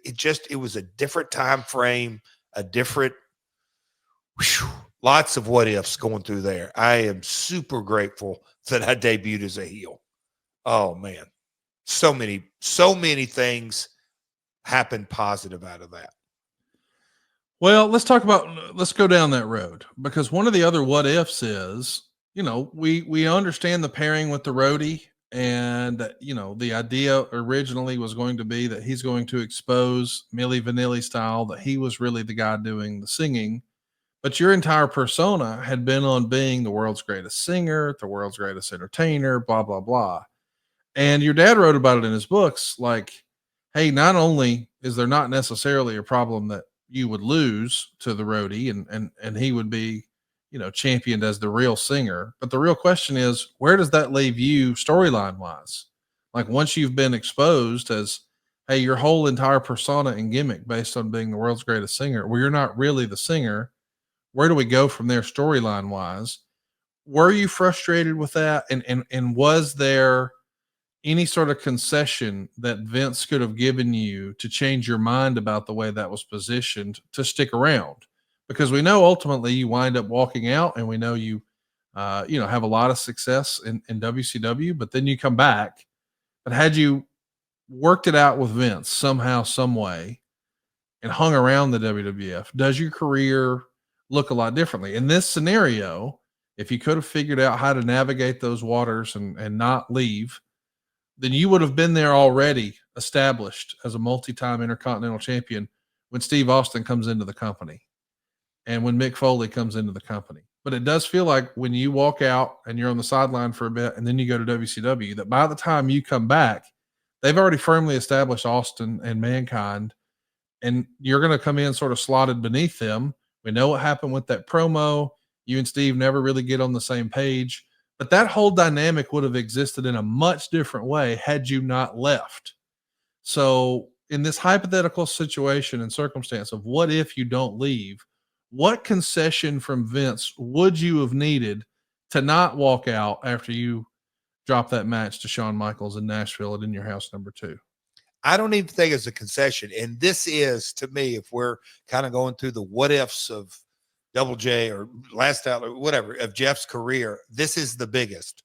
And look, who knows how things would have changed. I've often thought just what you've said because of doing the pod, and you think through all these things. I mean, you've had the discussions that TNA might not have ever started had I not left, just because of the positioning, because just what you said. And I'll never forget when I came back and I'm in Vince's home, and it's just me and him, because I think Ross went outside, wanted to smoke a cigarette. Ross and my dad went outside. It's just me and Vince in the room. And, he stood up and he's like, Jeff, I have kind of learned one thing about you. And I'm just sitting there going, okay, if you tell me, hey, Vince, there's a chance of rain, then I'm going to be pretty sure I'm going to expect a thunderstorm to happen in the next couple of minutes. Because, Jeff, I had no idea where you were at in your headspace. And that's on me. To this day, it is on me because of my lack of communication. Because I didn't give a shit about dropping the title, the storyline. But my whole thought was, Vince, we are just getting red hot. We got together in January, and now it is July, 6 months. Let us stay together and really build this relationship, and let's go do another song and keep this thing rolling and see where it takes us. I didn't have all the answers. He admitted he didn't either, which I went that day in Nashville. Vince, are you sure you don't want to just kind of, because we're jumping, we're doing full-blown heel here.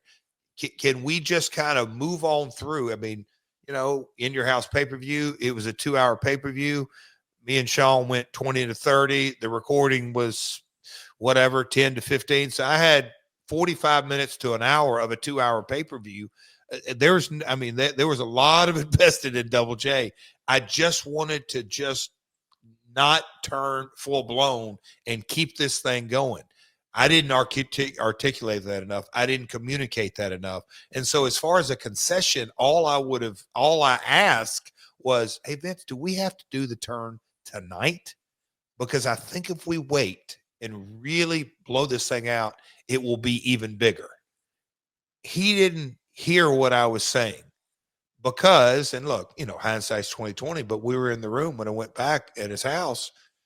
He's like, I didn't think you were that up in arms about it. And once things went downhill and, he did say you didn't return my call and things were going south and you were upset. And then I got upset and then everybody got involved and everybody was pissed off at you, Jeff, because they already had things planned and da-da-da. It just kind of spiraled out of control. But Conrad, had I stayed there and like you said, and maybe had another IC run or moved into the traditional slot, move up the card even more and had that run. And then you kind of think about, okay, so I stayed, I wouldn't have gone back. And then I wouldn't have, there's so many what ifs on this one decision, July of 95 that I walked out. I think it's safe to say, I don't think TNA would have ever been started. And then when I think about that opportunity, oh shit, Conrad, it is what a life experience. Not many. I mean, Richard Scrushy, the Carters. Hey, let's talk about that. Hang time out for a minute because there's another what if I want to ask you about. That's all right. That's why you got to cut me off. There's so many things that avenues we could go down. Anyway, go ahead. Let's talk about Jim Ross. We know that you and he come to an impasse in October of 99. We've covered it in the archives. Your contract expired after you'd had your money cut. And the WWF is selling out everywhere they go. And now you're going to show up in Cleveland and you've got the belt and it's in your car with all your wrestling gear. And well, that story's in the archives. We know you're leaving and you're going to WCW. But in an alternate universe, what if Jim had not cut your money and you're still making the exact same money? And at the time, I mean, we're calling this late 99. There was no doubt who was winning the ratings war. There was some back and forth starting in April of 98 on the heels of WrestleMania 14. But now, like 18 months later, it's not close. The WWF is firmly in the lead. They're selling out everywhere they go. That's not to say it's a disaster in WCW, but clearly one is trending up with no end in sight and one is trending the other direction. So you leave the sold out show. And of course, we know why you've done that. We've covered it in the archives. And perhaps with the benefit of hindsight, Owen's death was part of that as well. Who knows? You know, we know that you've revealed on this program in the past that you never really dealt with that. And you just sort of tucked it away until you went through recovery like 8 or 9 years ago or whatever it was now. But what if you would have stuck around? What if JR wouldn't have cut your money? And in October of 99, rather than leaving and going to WCW, you see it through with WWE. In that hypothetical timeline, would you have ever created TNA at all? Hell no. Yeah. Brad, when you really think about up till, I would say, and here's what's crazy. It was such a bizarre time that the business had gotten so hot that Vince, and, you know, he never missed a Raw or he just did do that. And he literally would come in for Raw. We had launched SmackDown, but, you know, he'd come in for Raw and then he'd fly right back out because he was talking to investment bankers all over the world. He was going through the process of taking a company public while still running the business day to day, obviously still running creative, dealing with Austin and Taker and Rock. And I mean, all of that. They only had 2 writers, Russo and Ferrara. I mean, he was doing it all. And that character went from May of 99, Owen's accident, and not long after that, I became IC champ. And not long after that, we'll just say that, okay, the chartered course was going, and this was Jeff's character, the male chauvinist, if you will, guitar swinging. By this time, you know, we'd gone through the Tennessee League, we'd gone through all this kind of stuff, but this time we'll call it kind of the dope pissed me off, flat top haircut. Conrad, the gas was being poured on weekly. I mean, Pat and Vince and obviously Russo and Ferrara and Bruce and anybody else, there was no secret. The steam was rolling in a positive way. The heat was rolling in a positive way. The only real outlier was JR. And look, we've covered this, and I get it. I totally get it. He has to make his as a general manager of a team roster. He wants to keep everybody happy, and he, you know, made the call because the numbers didn't add up. We were, you just said it, selling out. Why he couldn't bring me back just to sea level that I came in at in 97, but he didn't. And had he come and said, hey, Jeff, man, a lot of water under this bridge, and man, you've persevered through some crazy ass stuff, your wife's sickness, and, you know, the characters ups and downs, but man, you've really hit your stride here. Seems like you're back on course, and man, this thing you and China are going to do, who knows? There may be a return, and then from there we'll go from there, and just all the things in my mind logically, and obviously the number one company. The last thing I wanted to do, Conrad, was go to WCW. I mean, it literally was, no, that is not a good, I mean, hell, when I think this is the last time I used that attorney when I had the conversation and just said, hey man, this is the reality. He ain't budging and doesn't really want me around, but I get it. And it is a good living, but it's not even getting back to the sea level deal. And he's talking upside, and look, I don't think that, you know, I've reached out and I'm waiting to hear back, and they came back and the money was much better and guaranteed and paid a house show. And I knew all that kind of stuff. But Conrad, that all could have gone for naught with one conversation with Jim. It's so fascinating to think about how different it all could have looked. Yeah. Let's also admit that sometimes we don't have, I don't know, the right mentor in business. We're not always getting the best advice. But when I was looking for advice on how to grow my business digitally, I wish I would have found my friends at Envision Marketing Consultants first, specifically Eric Nichols. You know, when I first started advertising my mortgage company on television and radio, I thought I had it figured out. So I went to those same guys and they could sell me digital. And certainly they took my order, they took my money, but I never saw the results I was looking for. I mean, I never made any money at all on digital. And then I found Eric Nichols. And dude, he changed it. He changed the way my understanding of what I was buying. I mean, I understood it more. I understood the space. I understood how to move around and how to generate leads. And speaking of leads, I got more leads than I ever had before. And it was very cost effective. And how cost effective is it for you right now? Well, it costs you absolutely nothing to take a look at conradsguy.com. I feel so strongly about Eric Nichols and Envision Marketing. I actually let them use that domain, conradsguy.com, because they really helped me and they can help you if you're doing SEO or pay-per-click or targeted display or streaming video on Hulu or YouTube or even Amazon ads. If your company is doing any of that, go right now to conradsguy.com and let my buddy Eric take a look. We can help you with B2B or retail or food and beverage or manufacturing or nonprofits. Hell, they even help me with mortgages. And here's the best part. If Eric and his team can't help your company and they think you're on the right track, they'll tell you that too. Trust me, it's worth a little bit of time it will take. And if they can do half as good for you as they have for me, you'll see why I tell everyone, hey man, my guy, you got to call my guy. Well, that's Eric Nichols and Envision, and he can be your guy too. Go right now to conradsguy.com, fill out a fast and easy form, and let Eric and his team get your digital marketing on track. That's conradsguy.com, Envision Marketing Consultants, where smart but simple marketing drives results. conradsguy.com. All right, Jeff. So we got to talk a little bit about another sort of what if. And I want to read straight from J.J. Dillon's book. He has a book that he put out years ago called Wrestlers Are Like Seagulls. And here's what he said. Jerry Jarrett and I were very interested in getting involved in professional wrestling again. It's like a variation of the old saying, you can take a wrestler out of the wrestling business, but you can't take the wrestling business out of the wrestler.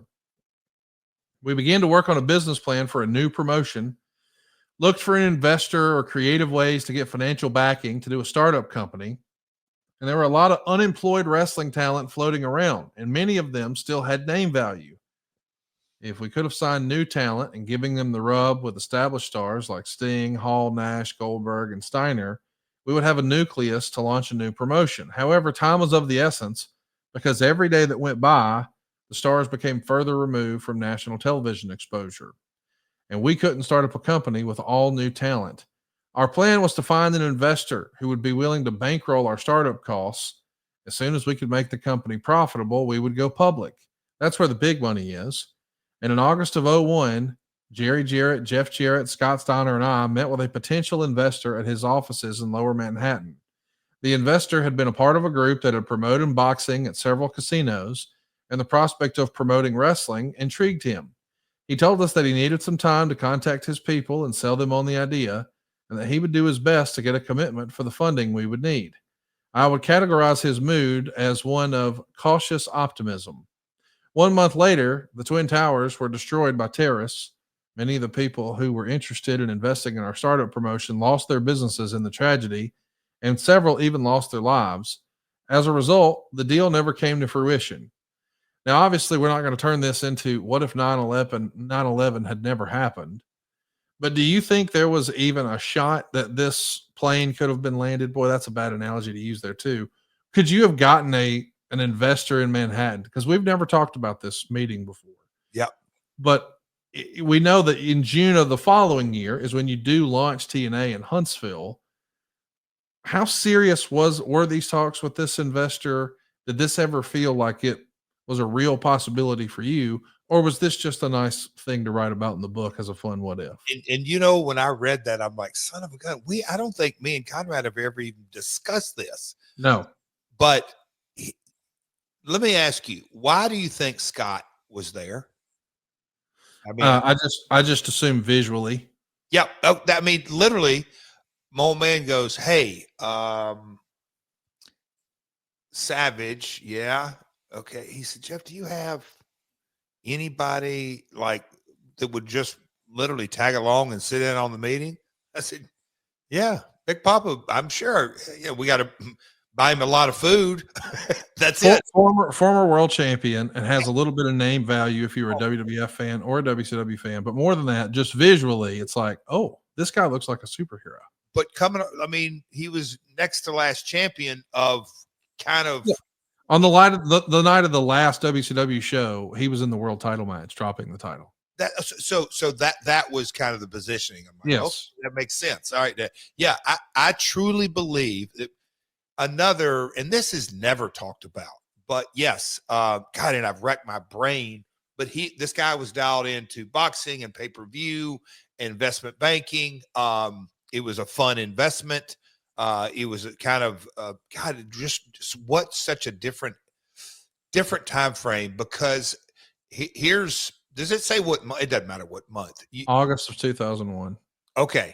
And March is when we shut down, or April. No, yeah, March 26th is the last show. August of 2001 is when you're having this conversation. Well, reason I'm saying that was obviously this is, kind of in the summer of no worries, but the bad stigma of professional wrestling as it relates to the TV world, I wasn't completely dialed into. And so this guy, me and my old man and JJ just, okay, yeah, they took it off there, and it's probably, but anyway, it was like, okay, pick up the pieces of what it was, because the WCW pieces of the puzzle were all just rough, still there. I don't even think WWF had picked up all the pieces that they were going to. Anyway, yes, Conrad, I can tell you the morning of 9/11, I mean, within me coming in from the gym and seeing that on TV, and like all of us have those different memories, I immediately went to, I wonder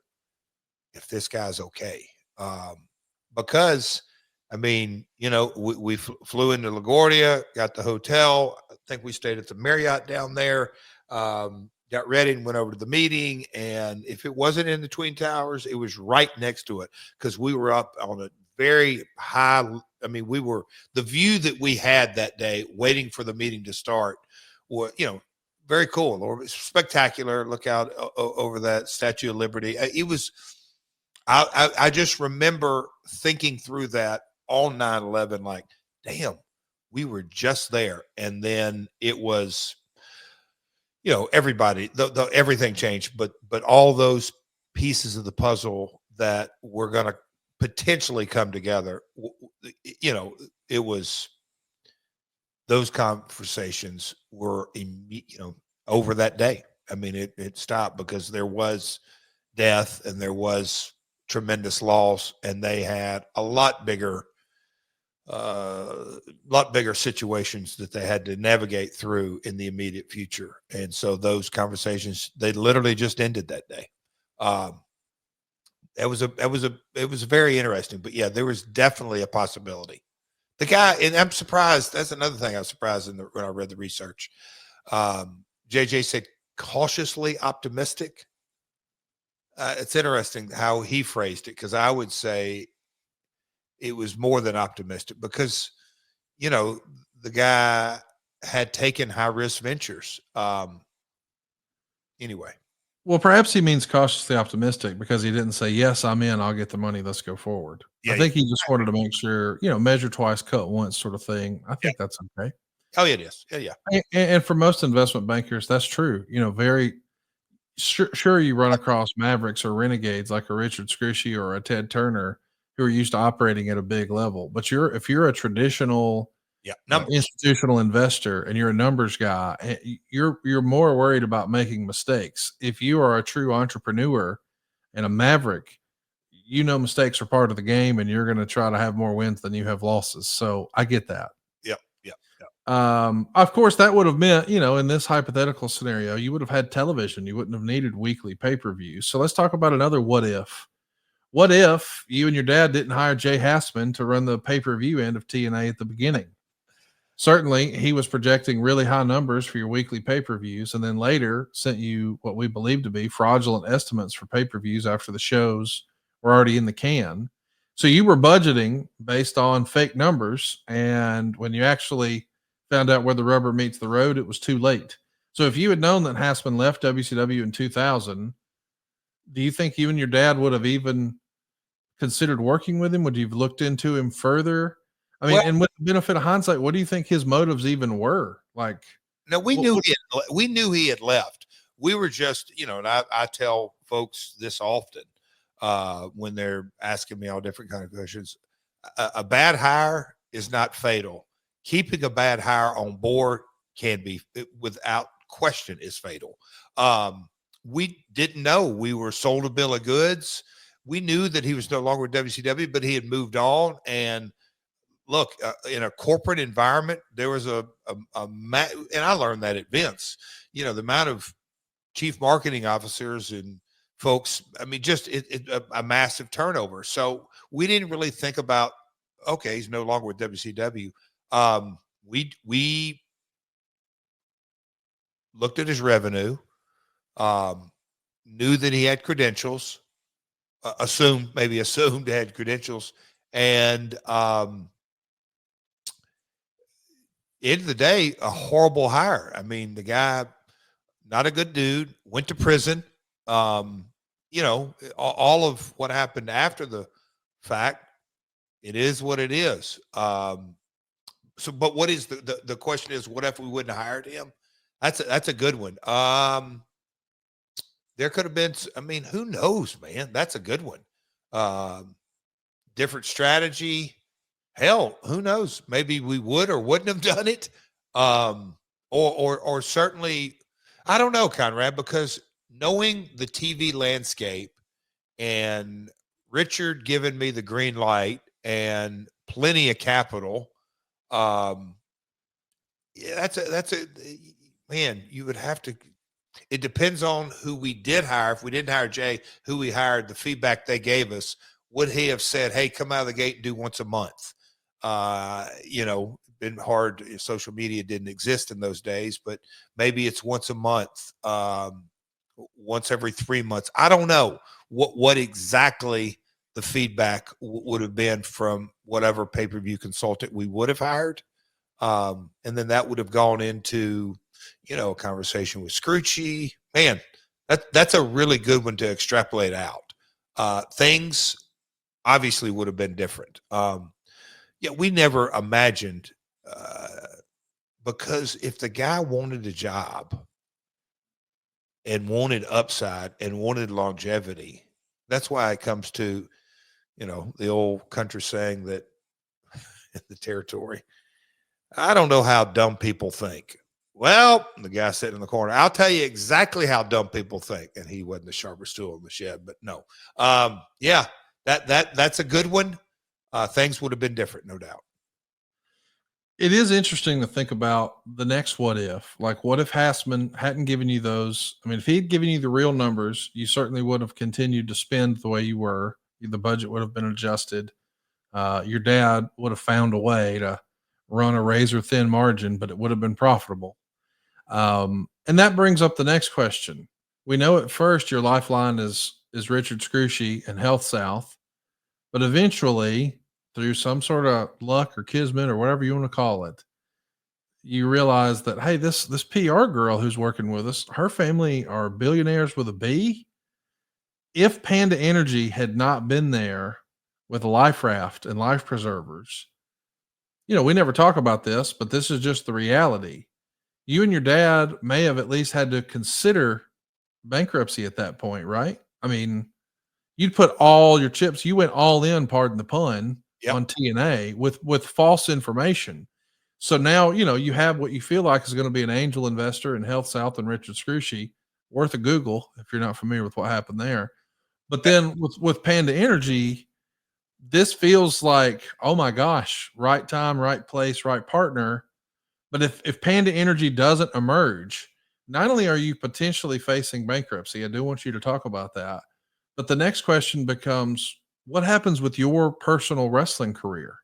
Like, I know that you've mentioned before here on the show that you got your contractor's license. Your dad certainly had a construction and development business where he was developing land and neighborhoods. And I think he had some deals with some gas stations. And I know that he was doing well outside of wrestling, but it's hard for me to imagine, with all the work you do with Acclaimed and with baseball and so many other efforts that I know you're involved in professionally outside of wrestling, the sort of center spoke on that hub of the wheel of Jeff Jarrett, always finds a way to tie back to wrestling somehow, whether it's with Acclaim or it's, with these new ventures that you're doing with baseball. Like, there's always a wrestling element to it. And if WCW's closed and Vince has done the whole GONN gone or whatever he did on TV, and now you start your own competition, you get bad information, it fizzles out, you have to file personal bankruptcy in that scenario. Now you got to be looking around thinking, hey, I know this wrestling dream was fun, but it might be coming to an end. Brother's got bills to pay. I got a family to provide for. What if the Panda Energy quote unquote bailout wasn't there? What would that have looked like for you? Would you have tried to pursue a career in Japan and try to work your way back into the WWF? Would you have relocated to another part, or would you have said, let's just do real work, not wrestling? Wrestling's in my blood. Not doing the wrestling business, I don't believe is, it's not an option today. I don't think it was back then. Knowing the amount of time, like we met with Don King's people, and the second people we met with, and I think I've told this story. I went to Paradigm, which it's now UTA, United Talent Agency, but I went to Paradigm, who are our agents, to let them know about the situation. That, hey, did you watch CNN last night? Yeah. Did you see Hell South? Yeah. Oh shit. Does that affect you? Yep, it does. So having that conversations, that is the first time, hey, what are you going to do? And I said, well, I'm here to tell you right now, like I did all my other vendors, is that I'm not sure we'll be able to make payment at the end of the month or whatever the situation was. And a buddy of mine in UTA at Paradigm said, hey, oh no, I know what it's because I said, but we're meeting with different folks. And they were aware because they're the ones who originally connected me with Dixie's publicity agent. They knew that the Carter family, was in the energy business, high net worth. They did outside investments, not in the entertainment, but they did outside investments and blah, blah, blah, blah, blah. So in that conversation, and then when I go to Dixie and say, hey, Dixie, here's the situation. It's a little premature to write a press release, but as far as paying you and all my other vendors, I'm retooling the things and we're going to figure something out.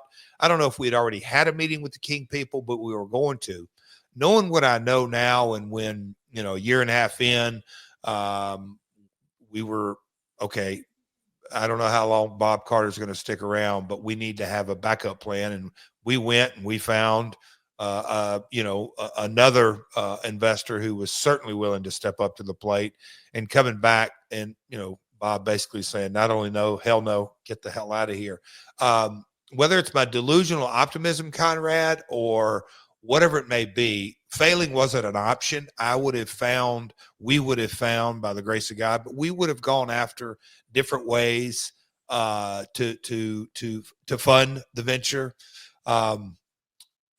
Thankfully, we didn't have to go to that, step 3, because Dixie was really the second meeting we took, and Labor Day weekend. And next thing you know, she goes out on a Friday and spends Labor Day weekend with the family. And we were in Panda Energy offices the following week, and which is still an amazing story if you just kind of look at it from the outside in, that it was certainly inside 30 days, maybe 2 weeks, 2.5, 3 weeks from the time Scrushy's CFO says, not only are we paying for future shows, we're not even going to pay for last night's shows due to our situation. That is a set of circumstances I don't wish on anyone, but it happened. Man, oh man, what a ride it was. And it's pretty cool. But Conrad, to your question, wrestling was in my future, and I could have gone down the road, like you said, in Japan, independent. So that would have been it. Maybe work something out with 01 or Noah or New Japan or something like that. And you know what? Knowing Vince, hell, he gave how many opportunities has Everybody came back. Ultimate Warrior, Bret Hart, Hulk Hogan, everybody comes back. that's like multiple chances on some guys. Yeah. I think I would have probably had to wait my time for sure, but or maybe not. Yeah, but look, when I saw Vince, I mean, it's one of the things that I'm positive. Not only did he respect, but it like got his like this son of a bitch is going to start his own promotion. Dude's got balls. He relates to that. So who knows how he would have responded. Hey, let me ask you another hypothetical. What if Dixie Carter doesn't try to pull her coup in 2009 and take power away from you in TNA? Like, could that thing have worked? Could you guys have coexisted long term, or was it just a matter of time? I mean, you said before the company had been profitable since Spike TV started paying a rights fee a few years earlier. If it continued running at that same level, does it all look different, or does this political unrest behind the scenes lead to the eventual unraveling of TNA? So this what if out of all the ones we've done, and look, I've had different thoughts, and we talked about WCW and when I broke into the business and the Jim Ross conversation and me and Road Dogg and all this what if is the one what if that I have been asked about more than any of them combined. And I've talked about, it's a life lesson, over communicate and everything. So I'm not going to say I was the best communicator, but looking back on it, Dixie was waiting for the opportunity. She thought this is easy. Look at the money we're making. Look how easy this is. It's fun. I want to run point on this. I want to do this. I want to do that. It was going to happen regardless. There's no doubt in my mind. Now, looking back on it, knowing the conversations that Vince would share with me, Russo would share with me, the Dutch would share with me, that other talent would share with me, the maneuvering, the jockeying, all the stuff that went with it. There's no doubt about it. It was going to happen at some point. The timing of the what if on this, like hypothetically speaking, say she would have tried this a year prior and we would have worked through our differences or whatever it may be. And then at some point, from an investor point of view, hey, y'all got to get on the same page. And however it may be, all right, then you guys both tackle Hogan and Bischoff and all that kind of stuff. How that would have been different. TNA it changed the trajectory of TNA in one decision of hers. There is no doubt in my mind TNA would look different today had she not done that in 2009. I don't mean this disrespectfully. I mean this very honestly. I just don't know another way to say it. Do you think at times, because we know that Dixie got, Spike to increase some spending and certainly Panda to agree to increase some spending to bring in names like Hulk Hogan and other big stars. With the benefit of hindsight, if you would have been able to secure some extra funding without attaching those names, and instead you got to divert those funds rather than to star bank accounts, it went into more infrastructure into TNA. Like when I had a conversation with Jim Crockett before he passed away, he was honest in saying, I needed a bigger sales force. I needed a bigger sales team. I needed more revenue drivers out there. I needed more licensing opportunities. He didn't have the infrastructure and support for the business side of the wrestling business. I'm not saying star power in front of the camera. I'm saying to go about, hey, how do we have Rock and Roll Express action figures? How do we have Four Horsemen lunch boxes? All of that sort of machine that Vince had built for himself. The Crockett's could never really compete. And it does feel like we would hear stories about, Hulk Hogan coming in and getting a big payday. But respectfully, we would also hear, well, hey, TNA doesn't want to pay for these medical bills for this performer because they're not sure if it happened here or at an independent show. So that sort of tinge of negativity is always there, where it feels like we're trying to serve two masters. We can afford to pay Hulk Hogan, but we can't afford to pay this talent's medical bills. I'm not trying to get into a specific example discussion there, but I'm just wondering, do you think Dixie or others were sort of blinded by the celebrity aspect? I don't mean for this to sound the way it does. They were a mark for stars, and they felt like, oh, if we get this name associated with us, that gets us there. And I understand that thinking, because that sort of thinking did allow WCW to eventually become hugely successful with the association of Hulk Hogan.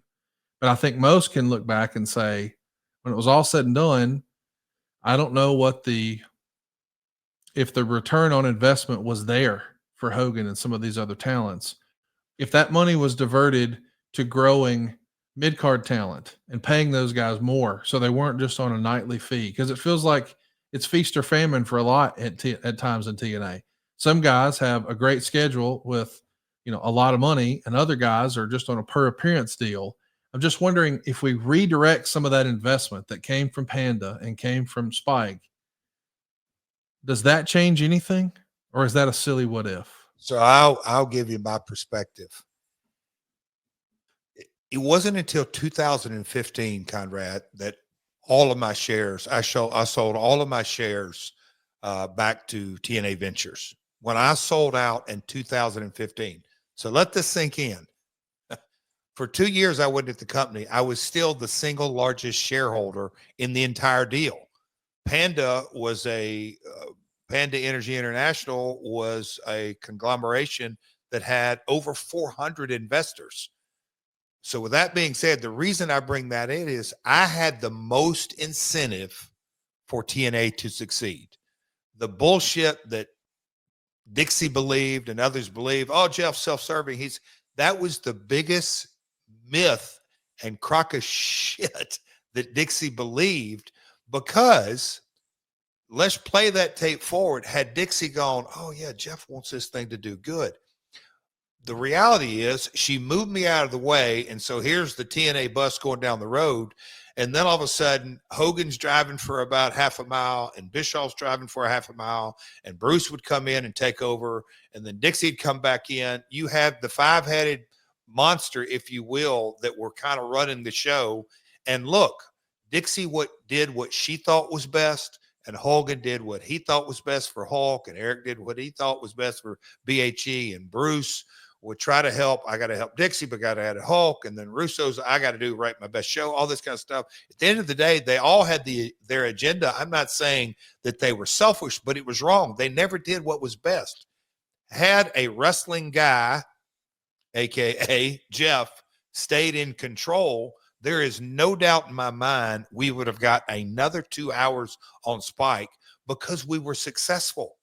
Kevin K would have loved to have branched off as we kept going, because when those conversations started playing, the question is, man, are you gonna, man, do you, the talent and this and that. Remember, we were doing a show, and the talent budget per Impact prior to the big power play was 30, 40, 50 grand. I mean, less than a year later, I know, including all that, it doubled and tripled. Dean would tell me, yeah, Jeff, those days are gone, all that. So, but if you would have taken Hogan and Flair and Hardy's and RVD, and I mean, there was a time when our talent roster was super, super impressive and diverse, and made 2 shows out of it. That's where I think would have happened in 2010, 11, because we were successful. The ad sales were getting their head around us. Everybody thinks, well, you went from 1 hour on Saturday, then off, it took a little time. But once we got in that 2 hour groove and had sustained success, the next evolution was getting another, because look, Raw had done it, and then they'd gone to SmackDown. The natural progression of the company would have been to add another show. That's where, as opposed to putting in an infrastructure, no, that we would have taken that money, maybe hired the exact same talent. Just Dixie wasn't a wrestling person, never was. And as opposed to getting all that talent on board and increasing revenue, it turned it into the financial death spiral. And she literally had to throw the keys to somebody else in bankruptcy. Jeff, I do want to ask one final what if. This isn't something that we threw on the research or any of the talking points or notes. Here we go. But just hypothetically, what if when Dixie tries to do the power play in 2009 and you find yourself on the outside looking in, what if you would have called Vince McMahon and tried to go back to WWE at that point. I know you technically had ownership interest and shares, but would you have been legally allowed to do so? What prevented you from doing so? Did it even cross your mind? Did you have a preliminary exploratory? Did you send a feeler out?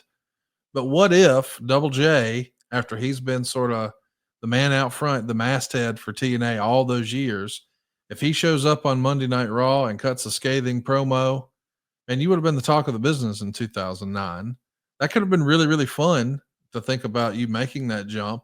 And let's be honest, 09 and 10 and 11, those are not necessarily banner years for the company. Certainly they're making money and profit and all that, but I don't hear a lot of people talk about things they loved from that era besides the Shawn Michaels and Undertaker match at WrestleMania 2009. But did it ever cross your mind? What if I called Vince and I know I've got shares in TNA, but if they don't want me here, I'll show you. Two things why I didn't. The first is the obvious, and I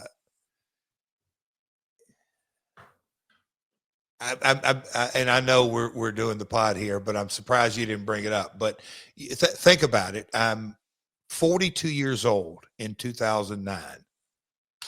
Vince don't hire 42-year-olds and goes with them as a talent. He just doesn't. In my mind, Vince has no use for a guy over 40 because that's just where his head was at. And I know that's and I don't even think it's a rationalization, but that is part of it. The other part of it was Toby. Like Toby, you got to think about. Look, and he had so many different businesses and super successful. But you think about our journey, kind of together, if you will. He spent over a year, but certainly all of 13. Paying his legal bills, because when you get into that process and set up data rooms and exchange of information and valuations, and at first Panda was very slow in releasing, and Toby's lawyers had to say, hey man, if we're going to get real with this, you guys got to open up everything. And I don't want to look at the last 2 years. I really want to look at a 5-year minimum, because it'll wrap my head around all of it, because I think there's a lot of opportunity here. He really wanted to get under the hood. And so that took time. But anyway, Toby had a lot of time and emotion into this. And when, Janice and the attorney flew from Dallas to Oak City and got off the plane and met him at his country club, and they were going to meet for early lunch before he played golf. And in their words, hey, let's figure out how we can close this deal. And their idea of closing the deal was, hey, can we do this without Jeff? And that ended the lunch before it got started, and said, hey, I'm going to go play golf, and y'all can get on back to Dallas early, but I appreciate y'all coming up. Thanks, but no, but thanks. And that was, to me, and I get it, billionaires talking to millionaires, but kind of he felt very disrespected that you guys are going to fly up here and you're going to look me in the eye, and the guy who started the company, who's my friend, and the numbers have already said all of this, that when he was running the show, it said one thing, and now we're here, and you guys, if you were making a boatload of money, you wouldn't be talking to me. But here we are, and this is kind of your Hail Mary to get a deal done. Peace out. I'm going to go hit golf balls.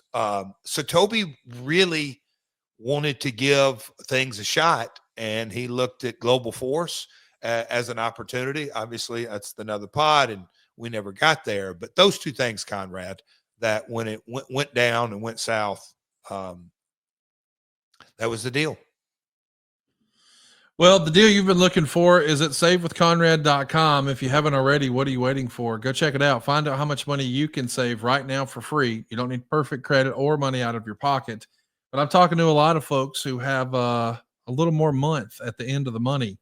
Well, if you'd like to have more money at the end of the month, we can help.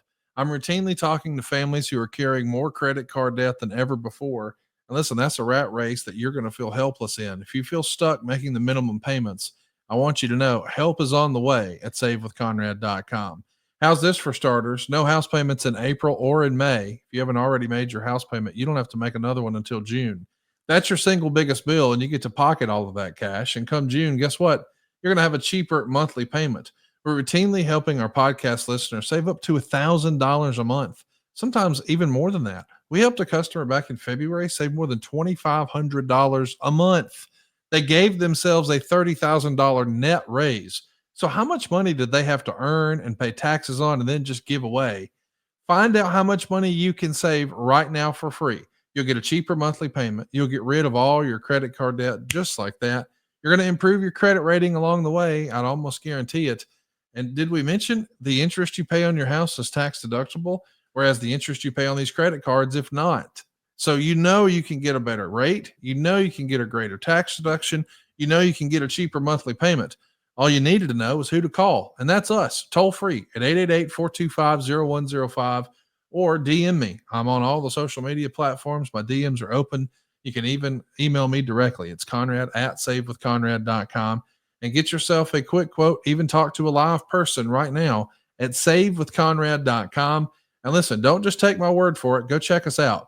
Go to conradreviews.com. That's going to take you to our experience website.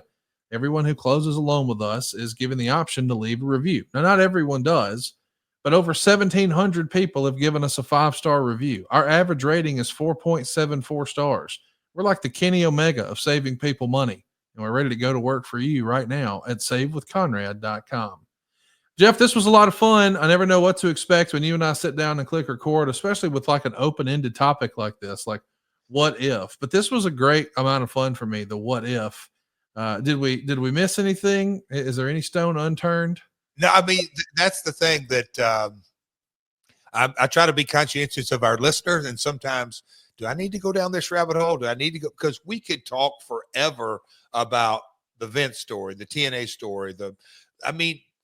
Landale, where he, and I think Landale was a Dundee had been around forever. And I'm going back to that story, but Landale, for the timing in his career to come in, and he could have cared less, but Conrad, there is so many what ifs when you go 1 degree of separation on so many things. My college basketball, Dusty Rhodes, where he was at in his career, the Vince JR relationship, JR, oh boy, Conrad, when you take it one layer out of my sphere of decision making, it opens up a whole nother Pandora's box. These are fun. These are a lot of fun. Have you ever done any of these with your other pods? With Eric Bischoff, we have for sure. And I'm sure we'll be doing it again in the future. We appreciate you guys checking us out for What If today. Next week, we're going to be back talking about Gail Kim. She was a former WWE superstar, but most know her for almost 2 decades with TNA. And all of a sudden last week, that came to an end. And I felt like, you know what? This was like a great time to talk about Gail Kim and what a game changer she was, and how her mere presence in TNA really helped elevate that division to another level. Exactly. They enjoyed some of their greatest success during her segments. She was universally respected years before this women's revolution as being one of the best in the game, a true innovator, a trailblazer. Gail Kim is our topic next week here on the show. Keep those Gail Kim questions coming, and be sure to follow us on social media if you haven't already. I also want to give a shout out to our YouTube. It's totally free. We were absolutely live last week, and we were interactive, taking your questions. There's an opportunity for us to do that in the future with you, asking Jeff your question. What are you waiting for? Go right now to myworldpod.com, hit the subscribe button, turn on the notifications bell, and we'll see you next week right here on My World. Peace. Hey, it's Conrad Thompson here to tell you a little more about what adfreeshows.com is all about. Get early, ad-free access to more than a dozen of your favorite wrestling podcasts every single week, starting at just $9. That's less than 20 cents an episode each month. And yes, you can listen to them all directly through Apple Podcasts or your regular podcast apps. How easy is that? Ad-free shows also has thousands of hours worth of bonus content and docuseries like Title Chase, Eric Fires Back, Conversations with Conrad, and The Insiders. Plus new series like The Book with David Crockett, Monday Mailbags with Mike Chioda and Nick Patrick, and a whole lot more. And you want to talk about early? You can't get any earlier than listening to the shows live. You can be a part of the live studio audience as we record the podcast. Plus, ride shotgun alongside your favorite childhood heroes for live watch-alongs, Q&As, and other interactive experiences every single month. Come on now, see for yourself what thousands of other wrestling fans from around the world have discovered, that adfreeshows.com is the best value in wrestling. Check it out today, and hey, when you do, the first week is completely free. adfreeshows.com.